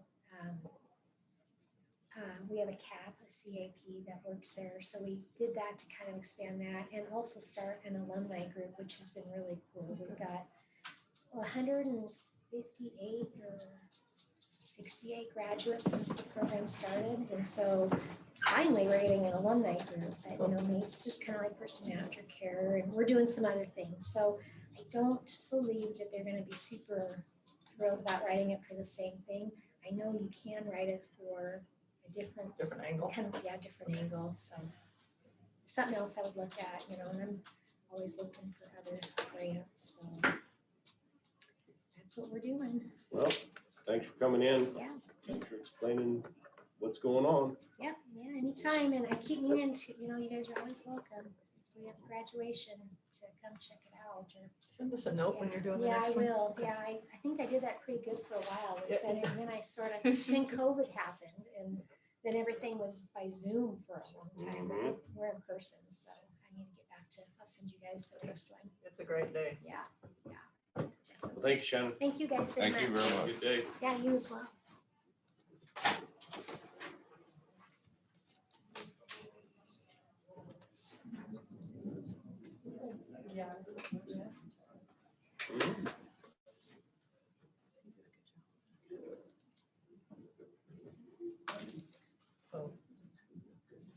I'm gonna ask Deputy Clerk Hans Odie to open those when we get everyone. Looks like we got a crowd. Oh, yeah. We come Sounded, back. sounded pretty rowdy out there.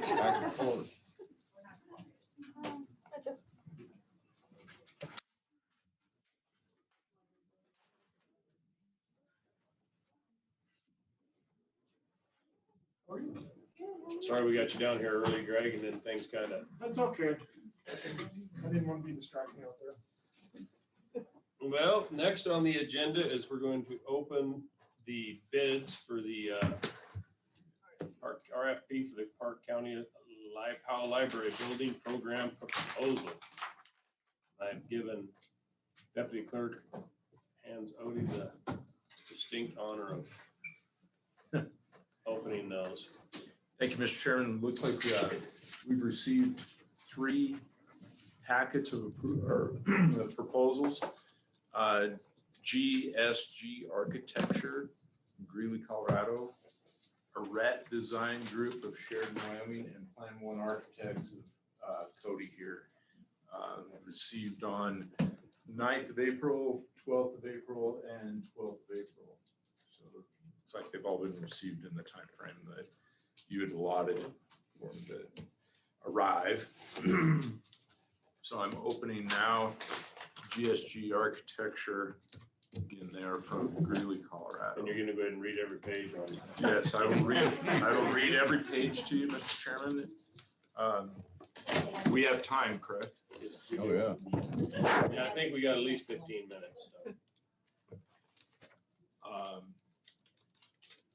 I don't know, I'm not familiar with the I don't know what the format proposal was. or the format or anything, so. GSG has provided, it's like many books. We've got like several different literature on the firm, design services. There's lots of good stuff here. So after the meeting, Mr. Chairman, I'll disseminate this to you. Is that what you want? Okay. Yeah, the committee's gonna take it. Friends of the library, they're forming a committee to review. Just curious, is there a bottom line on it? Is there any bottom line? Brian? After looking at the RFP, this is a qualification-based selection, so it should be sealed proposals, the way I read the RFP, that supposed to make the selection based on qualifications. Oh, And the okay. proposals themselves are sealed. Proposal itself come later. That's All the way, right, gotcha. that's the way the RFP was. Okay, good. Glad you're here. So we won't be spouting any numbers out. Okay.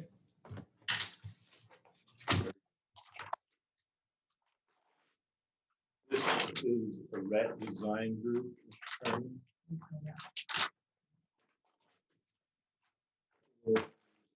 ARETE design group, Sheridan, Wyoming.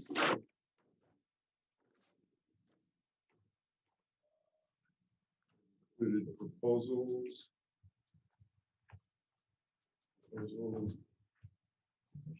And their fees. Okay. Architects.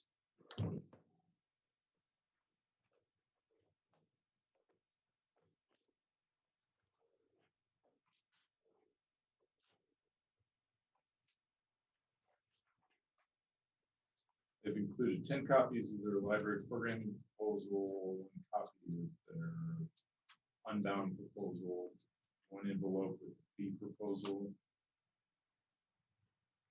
sample projects from other libraries that they've had association with, and then flash drives. Don't plug those flash drives into your county computers. No. You won't get those. I'll give them to IT and Yes, IT can IT give them knows, to you if they'd like to. So, Mr. Chairman, that's it for opening the proposals. So Brian, you're part of the committee. I believe so. Yep. Yeah, there's been working with the about Paris review scoring program with it, and there's several criteria, qualifications based on what somebody selected. Good.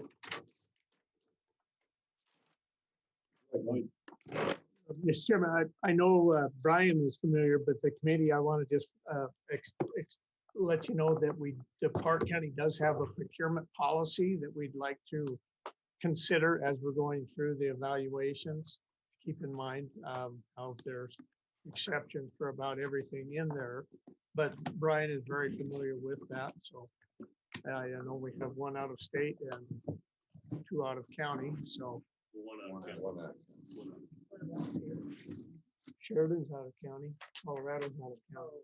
Oh, 2 out of county. 1 out of state, I got 2 you. out of county. Now we're I see tracking. what you're saying. Oh, okay. I got you. I should say, we have 1 in county, Yeah, that's the. 2 in state. 1 out of state, 1 So out we'll of turn county. this stuff. Any over rate. to we can give it to Brian to get our, since we don't have a ringleader from the committee.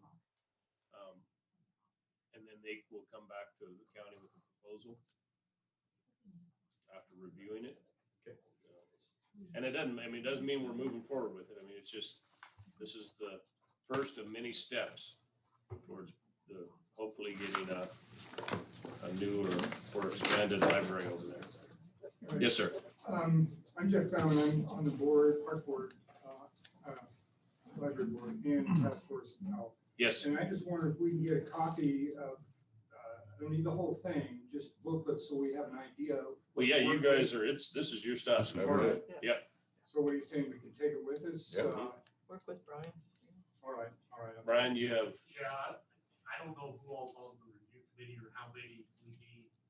Dawson, do you know as far as? All that was mentioned at the meetings, I know Karen is sitting behind you, so Karen, as our Park County librarian, will definitely be there. Pat Stewart and Jeff have been on there. I know there's some members from Friends of the Library that were also going to be involved. And my understanding of the process that they wanted to do was to take at least part of this information and disseminate it a little bit in Powell with the public and get some of their thoughts about what they liked or didn't like about what they're seeing in a little bit of it, and then get the information back to the committee, and they would come back to us with a recommendation.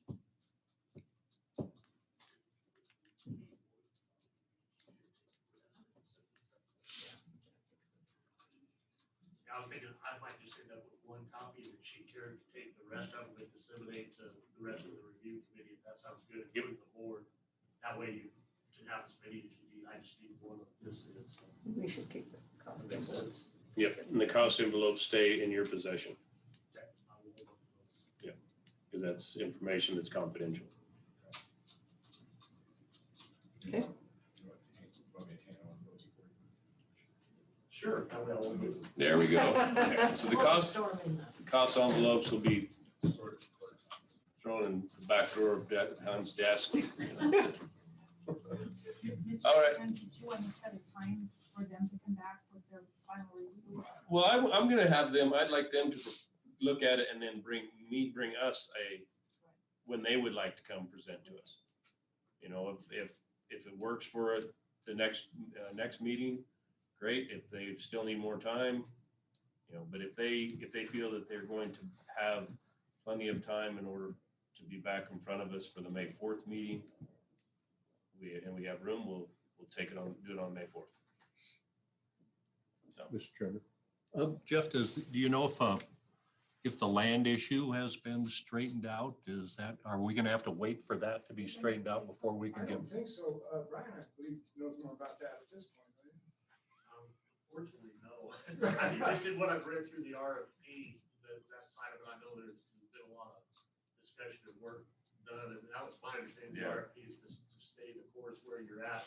First phase would be to try to revamp and utilize existing building, but then with additions and parking. I think that's part of what would be looked at in the whole scope. Commissioner Overfield. Had a conversation with Mayor Wetzel, and I think everybody is willing to move forward to try to get this issue solved with the land ownership. We have been working on scheduling a meeting to get together and figure out. I've visited with the county attorney on how we would write that, you know, which way we want to go, whether it's another 30-year lease or whether it's actually a transfer of the ownership of this government parcel. And we just need to make that decision, but I haven't heard any negative at all. It's just timing, getting it done. Okay. Well, not a lot of bells and whistles, not a lot of fanfare, but it's a step forward. Fair enough. We're glad to have this step out of the way. Okay. Thank you, everybody, for coming down. Thank you. Ryan, you didn't have anything else on your schedule that? No. Carry all those. There you go. I'll go out there and play with them. We get those cost envelopes to hands. Thank you. Thank you. Thanks, everybody. Thanks.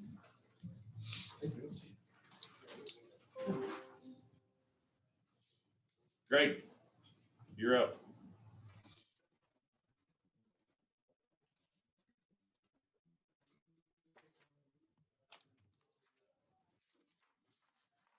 I have the other set of these that I made. You're good. And I made some that was comparing what we pay with, got some information from Casper, Sheridan, and Washington County.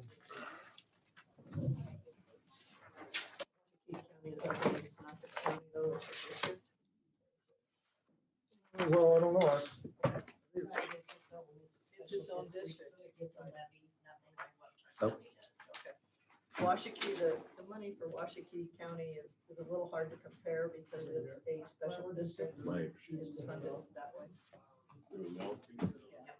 Okay. instead of through the county budget.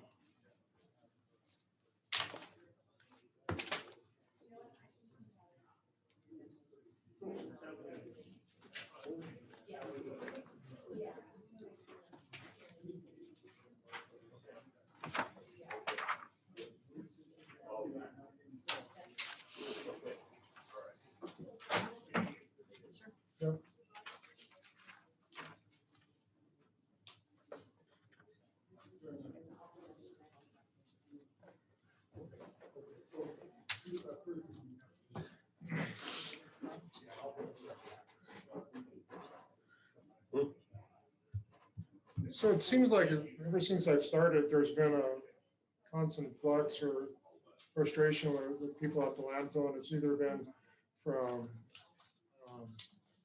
illnesses, taking time off vacation, the COVID, of course.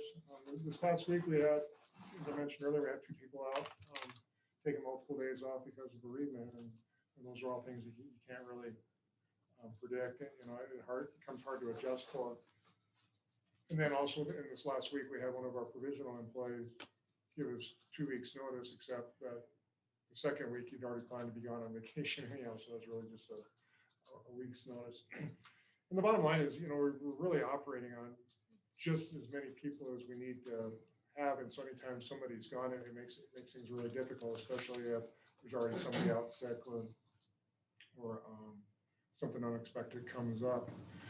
And the last time that we did advertise for a provisional employee, a couple months ago, I think we ran in the paper 2+ weeks and really didn't have any qualified, what I would consider qualified candidates. We were fortunate in that somebody had suggested that we contact a previous employee, Leonard Torzen, who's been with the landfill for a number of years, the county for a number of years, a valued employee, somebody that really knows their business and their work. And we contacted him, and he was willing and able to come to work on a provisional basis. But Mr. Chairman, if I could add, he's like 80 years old, isn't he? he's very, he's I mean, he's Not very that that senior. matters. He's very senior and very adept, you know, so I'm always concerned when, Don't you know, discriminate. you know, I think his vision was, you know, maybe 10 hours a week, and we've been, you know, working 20, 30, you know, plus hours a week, you know, because of these unexpected events. And, you know, I don't want to take advantage of Leonard's nature and be cognizant of his, you know, of his age and, you know, the strains, you know, working, you know, a 10-hour shift and put into it. All that to say that, you know, I had these conversations with Lee that I believe our wages are undervalued for what we're asking people to do. And I think we had a little bit of this conversation earlier.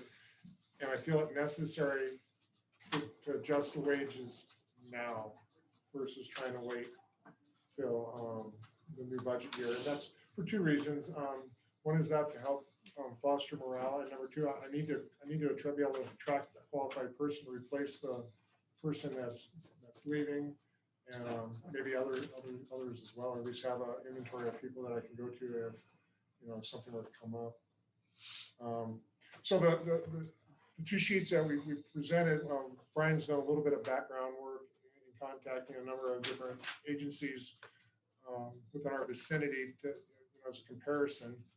Yeah, let me comment on that Sure. if I could. So we reached out just to see where we're at. We reached out to, and you have a copy of this, I think. Yes. To, you know, Washakie County Solid Waste District, City of Sheridan, City of Casper, and then I'm supposed to be talking Fremont County this afternoon, but you can see the comparison. We were looking at just various across the board, similar, because sometimes you get into operators might be different depending on what they do, but anyway, just talking apples and apples in terms of a landfill solid waste operation, equipment operators, lot attendants, laborers, gate attendants, you know, the working foreman, your office manager, solid waste superintendent, and trying to get those range. And you can see, I mean, to get an equipment operator in at 15, you know, we're at 15.25 to 16.81 an hour. And that's just not, you know, anything under $17 an hour is just unheard of in the, in our industry. Yeah, I've thought about that quite a bit, is it's, you know, and Commissioner Teal put it the very best, is when you're hiring someone at $14, $15 an hour to run a $500,000 piece of equipment. You know, that's, do you guys have a set range that you can hire in at? Well, you know, of course, you know, so these, We do. and it's not down on this sheet, but, you know, I think the operators are at grade 13, and it goes, like Brian said, and I didn't bring that sheet with me from the low 15s, you know, up the scale for quite a ways. I'm asking for the flexibility to make some of these judgments on my own, and I know, you know, at first blush, $1 an hour sounds like a lot, but when you put it in perspective, $1 an hour is $40 a week. I've seen the change. I drive every day from Powell. I see the changes, and you know, I see the changes that I pay every week in fuel. I mean, $40 an hour, and most of these people haven't seen a raise, you know, since 2017, some before.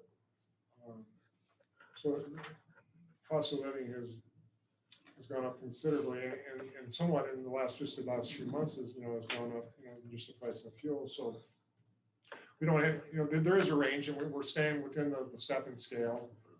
Just we're moving. I'm suggesting move some up farther up the steps than others, just based on performance, what we're asking them to do, how long they've been there. You know, the other thing, Mr. Chairman, just to kind of keep in mind that the landfill operation is kind of a unique operation in that the trash is going to keep coming. You know, it's not like if you can't find the people, you still got to find a way to cover the trash, you know, get things done, haul dirt out at the landfill. So it's you know, we get to the point where we can't find people to fill these spots, which we're teetering on that. It's a bad situation to be in. Greg, on your sheet, you have three highlighted. What is that? Those were just people that are here this year that weren't here necessarily last year for the full year. So it was hard to do a complete comparison. They're still here. Well, these highlighted ones, except for one of them turned in his notice. One of them turned in their notice, but so that list, it was hard to do a comparison 2020 versus 2021 because some of the people that were here last year aren't here this year, and some of the people that are here this year weren't here last year. So on the very far right, where I included some names. Those were people or positions that were included in last year's budget that aren't part of this year's this upcoming. But you have three that are grade highlighted. Those were people that weren't here all of last year. They've started in the last year, so they weren't here for all of. So you're not just pinpointing right now. No, it was just to draw attention to those were recent. If I could. Yeah.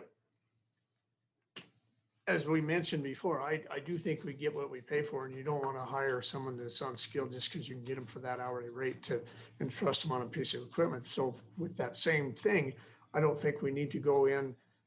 I'm going to trust you, I am anyway, that an adjustment needs to go to people that are qualified, not just to get the wage up. Or what are you asking? Are you asking to bring people in at a higher rate, or? Well, I'm not asking for that flexibility as well. You know, so I recently advertised for provisional wage or provisional operator, and I think that range is anywhere from I can't remember exactly, from $15.50 to $18.50 an hour. Of course, the 15 is the introductory wage, but you know, just like when we brought Leonard in, I wouldn't have expected to hire him at a $15 an hour rate with all of his experience and the fact that you know he had a long history. And I say we still got him at $17.50, which is not overly priced for experience that he has. No, it very much isn't. And you know, there again, you know, recently came to that agreement. That's why I didn't necessarily adjust him up, but I'd like the flexibility to adjust some of these people up, you know, if and when necessary, like the Leonards of the world, or if we bring somebody in, you find somebody that's got, you know. So my question to the board is I guess as a commissioner, this would be an enterprise account. Do we handcuff him to do this, or is in the past, have we? They have, and that's why, and I understand where we're coming from is times are changing. Well, and look at, and I don't have the luxury of, and I'm not saying this is an example that happens, but if I don't have the luxury of making that assessment in the field at the time, if somebody comes to me and says, look, I got an opportunity to go somewhere tomorrow for a quarter, and don't kid yourself into thinking that people won't, because I've seen it over the last 30 years of my career where people will go across the street for 25 cents an hour. I need the flexibility to evaluate at the time to match it or I don't know. Well, I understand. Otherwise, I don't, closing the landfill down is not an option. I mean, but we need people, and that's one of, that's kind of the balancing act. Awesome. Well, I just think it's a conversation that we have to have, but I don't. There you My chair does that all the time by itself. Yeah, there you go. The thing that is so different here is we have other department heads and elected officials that all want that same ability because they have the same conversations. And, the clerk's office can't close down either if they run short of people and have to get things done. So I think it's a conversation we have to have about how we want to handle this. And it's coming up more and more often, it seems, of being able to keep the employees. I mean, I understand the grade thing. That's not an issue. We get it with Road and Bridge, and I understand where you're coming from on the wages, that they need to be upped and a little more market driven.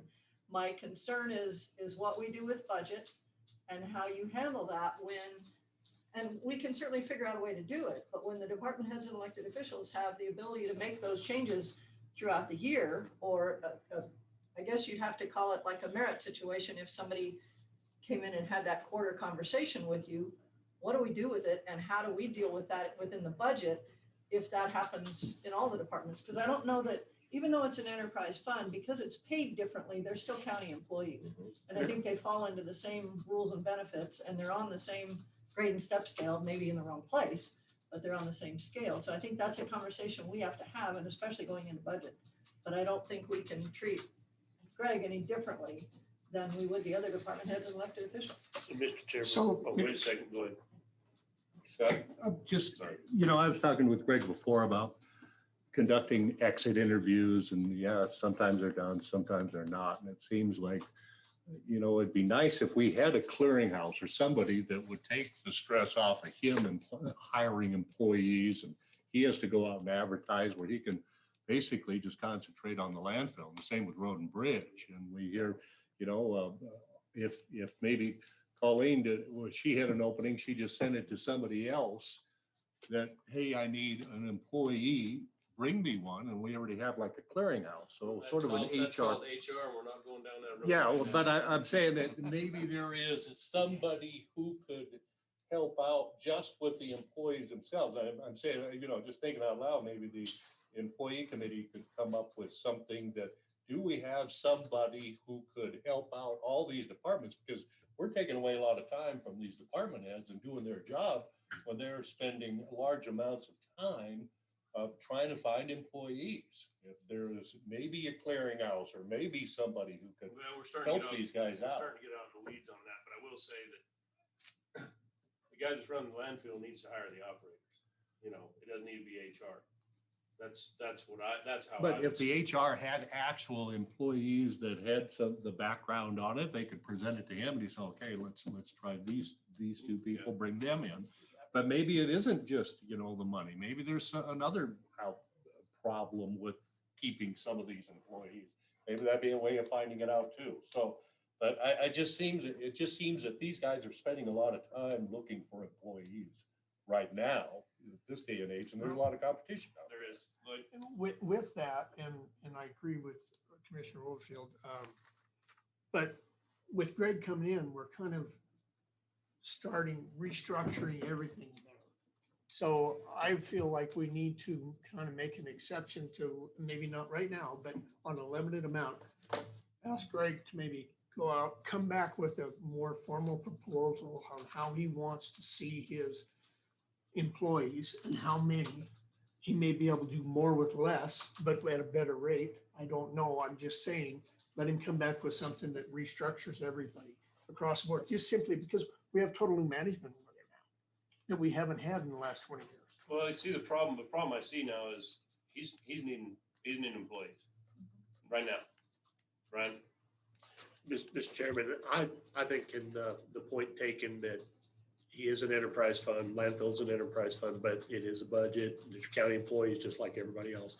So I don't think Greg or myself, not looking to be able to say where he has that unlimited power to change and grade, you know, I think still everything needs to come through you guys in terms of coming up with, we have spent quite a bit of time comparing wages, and I think he does have a plan. We talked through the operators, what we're gonna need, that we go to a compactor, that's a whole different, you know, that's another discussion and what that means staffing wise. But I think staffing wise, I feel like we've done our due diligence and he's proposed these people with these adjustments. Yeah, I think, you know, so if you look at this sheet, you know, so it shows the current employees we currently have, and it'll show the annual wage, the 2020 wage rate, and then right next to it is what I'm proposing for the new wage rate, and so that is the plan. Okay, I apologize. I didn't Yeah, get far yeah, enough. And I don't think we want to get in a situation, or at least at this point where, you know, a quarter an hour here, or this guy's changing, we want to raise this. We still need to all be in the loop there with that discussion with you guys. I don't think we propose anything different with that. I'm a believer that when somebody's out the door, you don't go try to chase them. Once they're gone is my philosophy. But you've already screwed up at that point is the way I feel as an employer. But anyway, I think we just want to be able to come in with you guys. This is what it is. I think based on our research and analysis, I think what Greg's asking for is not out of line with the market. And I think it's a fair wage. And then, you know, we're trying to make some corrections out there. Part of it is some of our people out there need to step up and do more and do better. Mr. Chairman, with this also, you think it'll alleviate some of the money you're spending on overtime too? Yes. I don't think we're spending, you know, so I don't think we're spending an inordinate amount of overtime right now. I mean, you know, I've thrown that out there that, you know, if we get to a point where we don't have a provisional employee to replace somebody that's calling in sick, we'll look to others to fill that role in an overtime scenario. So far, because we've had 2 provisional employees in the last couple of months, we've been able to cover those scenarios. I'm not saying that, you know, things couldn't change in the future and our overtime would go up based, you know, if we can't cover with somebody. So, I mean, that's part of the equation. So far, I think we've been able to stay within, and most of the overtime has gone for those employees that worked on the holidays where we're keeping the Park County landfill open on specific holidays, and we haven't asked particular employee or many employees many days to work overtime outside of that kind of scenario. And not so much the overtime, but start getting into the benefits, like we're talking Leonard or one of these guys that starts getting above the 30, and we get in trouble with Colleen's office because we're pushing that. And we're getting more and more situations where that's getting close because of that. Mr. Chairman, I don't think this is a lot different than what we just did with Road and Bridge that we asked you to do going through the benefits committee, because we figured out Road and Bridge was at the wrong grade levels for what the market does today and what the guy's qualifications are. So I don't think this is that much different than what we were doing. You're looking at a different grade level. And so I really haven't changed the grade. In all these cases, I've moved them up the step ladder and haven't necessarily changed the grade because I didn't know what the right approach was. So you know, there was plenty of room within the step level. I guess I would question that only in the fact that putting them in the right grade, number one, may fix the hiring issue because you're a grade higher. And the step thing is kind of a longevity thing, the way grade and step scales are set up. So you don't want to put them too far up there and then not have any ability to move in the future. So we may want to look at that situation where it's the job description now and things have gone up on. The grades were set comparatively with job descriptions. And so if Road and Bridge has changed in those grades, which is what we just did, then maybe yours. And so here's the problem with that. I mean, the last time that, Colleen can correct me if I'm wrong, but the last time the grade was updated was 2010. We're working on 19 is the one we're working on. 2019. But that was increased. That was a cost, a 5% COLA that was added to the scale in 2019 or 2%, I don't remember. So they're trying to Um, stick so with yeah, it. the Yeah. scale is, so if you're feeling that your positions are different, then I think we need to look at, one, your job descriptions, and two, where they're fitting on the grade scale right now, like we did with road and bridge, we just moved them all up to the grade, the next 2 grade, I don't remember how we did Moved a it, couple but grades. Yeah, and what we could do, we could go back, because what Greg, like Greg said, he's just, sorry, Mr. Chairman, I just butt in here. But he just jumps up a step, but we could go back and look at what that would do if we did push Agreed. everybody up a grade. And I think with this right here, it worked out to be 35, 40 grand, Yeah. benefits everything, because, you know, we were worried about what that hit is to the budget there, and that's what we'd be talking with what we're You know, proposing. and I think there's enough flexibility in the grades and the steps that I could, you know, if you prefer, you know, if we move a certain number of these people from one grade to the next grade up, I could still come, you know, within pennies of what it is I'm proposing. And what I'm asking is the flexibility to do that and make that adjustment now versus waiting. Okay. another grades. Now, I'd like more time to discuss this and study this, but at a glance, to me, where a problem is and what I'm hearing is at the entry level though. And we're not really solving that to me by Well, it's not moving this up just a little bit. Everybody on the upper end of this with, when you start throwing in all the benefits, I don't think we're too far out of line with everybody. But at the low end, bringing them in, getting qualified people that you can keep is what needs to go up astronomically. Well, but there's a number of people, number of existing operators here, you know, they're 1582.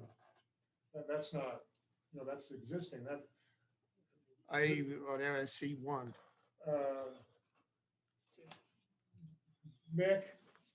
Well, I'm Dan, just, the problem is getting people interested to come to work for us. And keep it.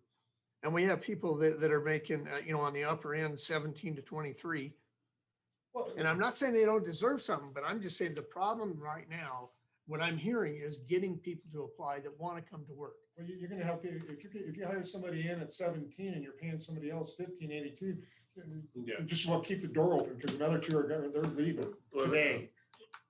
They're not waiting around to give you 2 weeks notice. We're like, you know. But they're what? also Let's- getting let's- benefits. Let's reel it back in and figure out, what are you asking for today? Be able to up the wages. of Of these those people. 3 highlighted, No.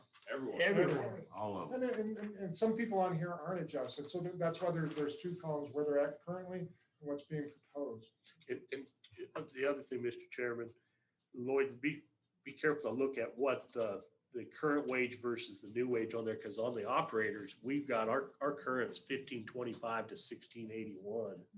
You know, and our, what we call them, lead operator, lead foreman, you know, and we're in agreement with you. I think at that level, we're not doing too bad there. I don't say great, but we're doing okay. But on the very bottom end is where I'm seeing, and you Yeah. got the bottom 6 that aren't even hardly being adjusted at all. And is that a reason because they don't deserve it?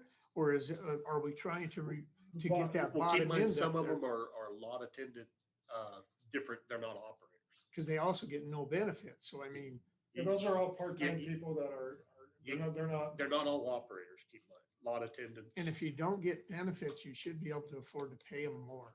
And I'm sorry if the people that have been there for a while, but they're getting benefits. We're not, those aren't typically, those aren't the people we have. problem They having trouble filling? filling out. So the provisional guy like Leonard, who's, you know, 78 Okay. years old, he's retired and, you know, he's not looking for medical. But you didn't find anybody. You had to go find him, handpick him. And Granted, you never got anybody. Granted.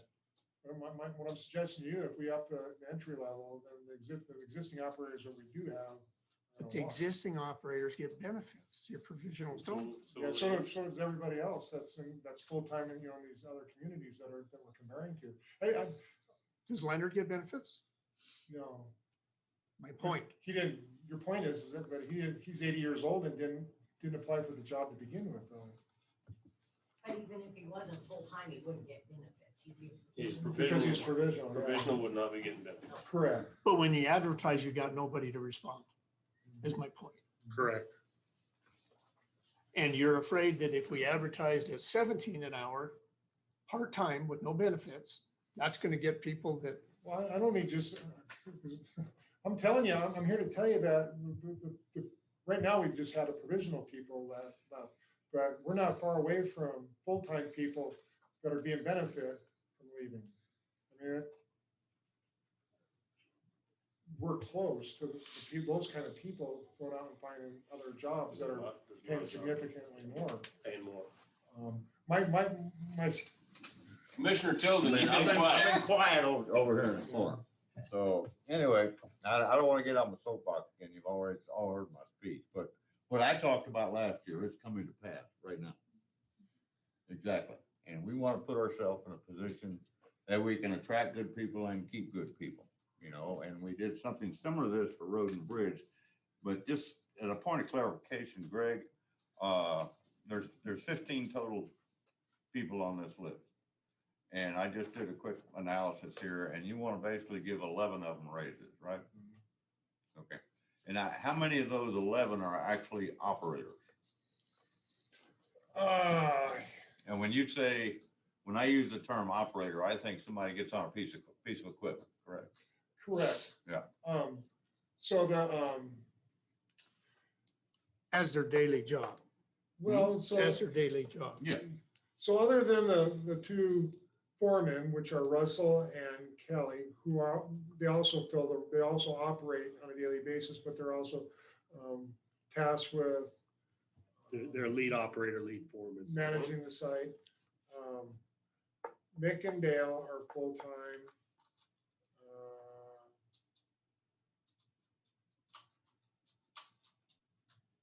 And Russell Jacobs is full-time. I mean, excuse me, Bill Follett is full-time operators. Those are full-time operators. The part-time operators is the Sam and the Leonard, that's the provisional. Okay.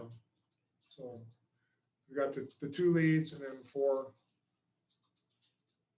full-time operators.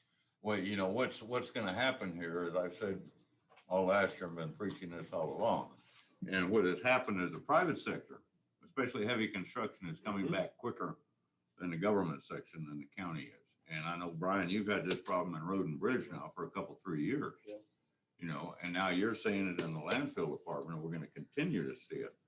My only question to you is, if we allow you to do this, and in an effort to bring up the base is basically what we're doing, so we can attract qualified people that are going to be with us, do a good job, and stay with us. Sometime in the not too distant future, we might come to you and say, okay, you've got 3 full-time operators, we're going to cut you back to 2. Well, I mean, if our operation gets modified to the point where we can do that. And keep in mind, he's rate-based enterprise fund, so, you know, if we're operating within the rates, it's a little bit of a different animal, if you know what I mean. I mean, you know, there needs to be some redundancy. You know, if Brian is short a guy on Road and Bridge, Road 12 doesn't get graded, but people are creating trash and using the wastewater ponds every day, whether there's somebody there or not, or, you know, so we don't have I say almost it's a luxury, but we don't have the ability to manage it if we don't have people. You know, the trash is going to accumulate. And Brian doesn't have regulators that are willing to find them if if the operation isn't done according to the permit. Sure. I'm just holding up the photo. I totally understand, and believe me, I certainly appreciate the passion in which you're here today. Because I agree with you to a certain extent. Mr. Chairman, if I could keep on going here just a little bit.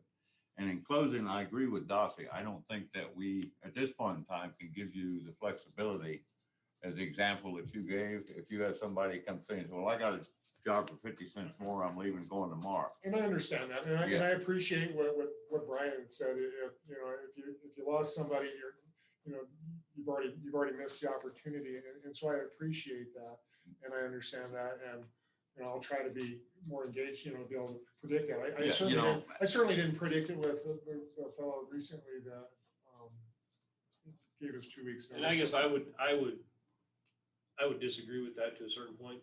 You know, if you've got a guy that's a solid hand and he comes to you, he's honest about it.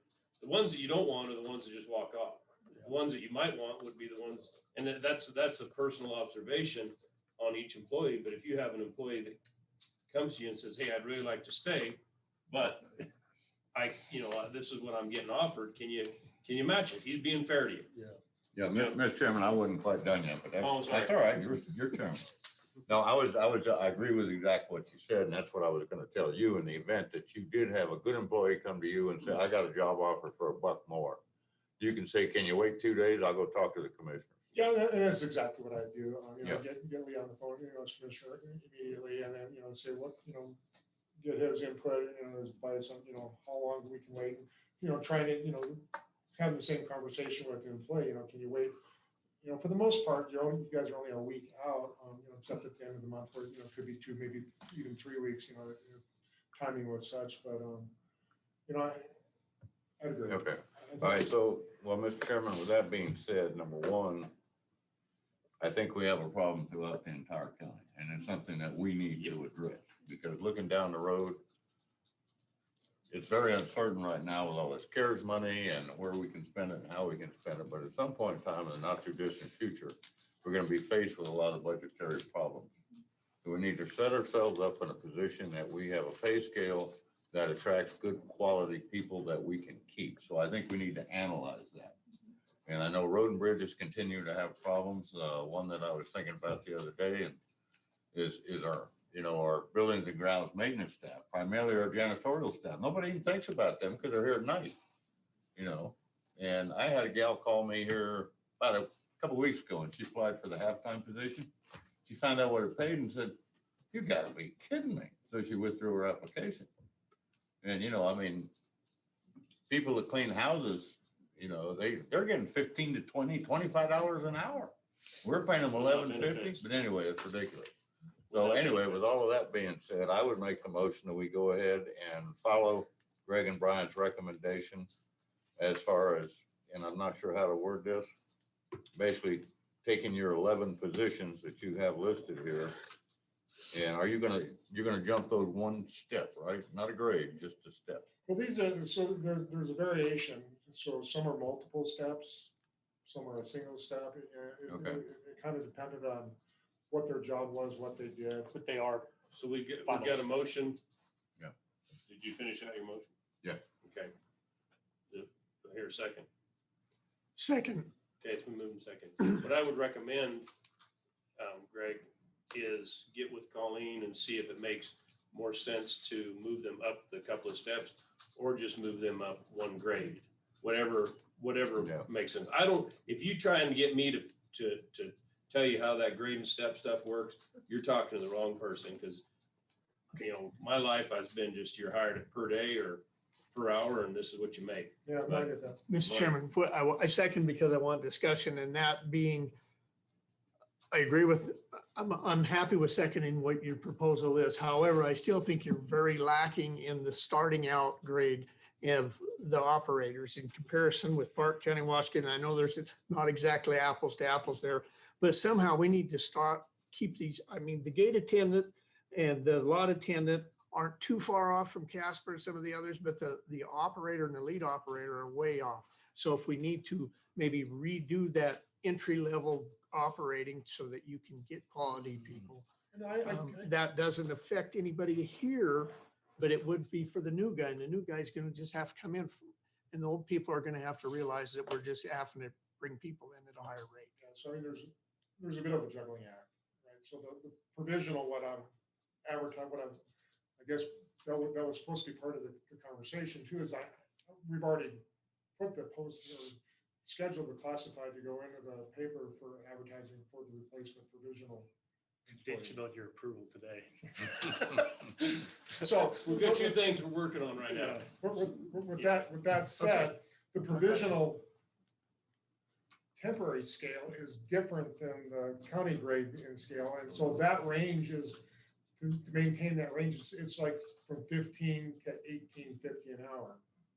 So, and that fit very well because two of the provisional employees we did have, Sam, the one fellow that's quitting, he started out very green. He originally came to work for the landfill in the litter crew. And over a period of summers and time, he progressed where he took an interest in the equipment and, so made that jump. But we always had him as a provisional because, it gave him an opportunity to spend a little time on the equipment, but not somebody that we relied on for long term. So the idea would be to hire someone in this provisional range initially between the 15 to 18, maybe get a list, an envelope or folder of other applicants that would also qualify. And then have, if somebody did quit, then at that time we'd say, well, you're really an operator grade 14, step 6, and then we'd come to you and say, can we have permission to transition this individual from a provisional employee to a full-time permanent employee with this grade? So, Okay. Dawson. Well, my only point, I'm okay with where we're headed, but I do really think that we need to do the grade thing in order to get the entry level figured out. So if you can plug them in where you've pretty much got them appointed, but make sure that the grade is, the entry level starts better. I don't think you're gonna end up with walking on somebody that's currently here, because I think you've got them. I was just looking at the new grade scale, and I think you've got them in a position where you would be able to hire a new person at the very beginning maybe, but you still aren't gonna walk on your current people. And that's the conversation you need to have with Colleen to make sure that's what happens. Joe. Well, ditto to what Dossie said. And because I totally agree with you, and that's basically where I was coming from. And Lloyd, as far as what you were talking about, your points are well taken. Appreciate your second, by the way. And I think Dossie's pretty much covered your question, because, by doing this, whether we take them up a step or whether we change their grade or whatever, we are raising the base, even though on paper you say, okay, the first time a person comes in, he's got to start way down here. But that doesn't mean that they're hired at that level. Well, one last thing, that's my point is, I don't care, because I've hired operators my whole freaking life. And just because somebody's worked for me for 10 years and they're getting $22 an hour and I can have a chance to hire somebody that's better at 24, they don't like it, tough shit. Okay. And that's how I feel. And if I were running it, that's what they would hear. except when they don't take your trench, somebody's not looking to fill it up with garbage. All right. All those in favor? Aye. Opposed? Motion carries. Okay, next. I guess the other issue was the approval to replace the Provisional operator. Maybe that was already done. No, I wasn't. I'll make a motion to approve. Second. Moved and seconded, giving approval to replace the open provisional landfill operator. All those in favor? Aye. Opposed? Motion carries. Mr. Chairman, when I get the additional information from Fremont County, I'll send you an Yep. updated version. No, it's a discussion we're gonna have with across countywide. So then I have permission to implement this with the grade adjustment. It'll be within pennies of what I've Yes. shown here at the next Those are old managers. payroll. Oh, okay. Used to Yeah. What happened? We gave them, Is there nothing on equipment? Mr. Chairman? On our agenda, it says equipment. Yeah, it didn't say anything about ad, it just said about. approval to replace open provisional landfill equipment, and missed, there's an operator, should have been. Yes, Oh. Yeah. okay, Scared me so there. let me put that No, as an no, operator. someone dropped an operator, Okay. and there should have been an that'll be the operator. next step. Oh, that makes more sense. It's like, wow, you're really going out. I had you don't have provisional equipment, you only use it part-time. Well, that's what Provisional landfill equipment. Yeah, well, I see that, but I knew what they were talking about. Motion to go, entertain a motion to go into executive session. So move. Give me 5 I know, I'm minutes. right behind you. Oh, me too. What's that? Second. Second, all in favor? Aye. Who first? Okay. Joe and Joe, Dossie. And I need to send maintenance a note about my chair before I sink it. Yep. I just, It keeps dropping. Are we Put on it back up. the restroom? It's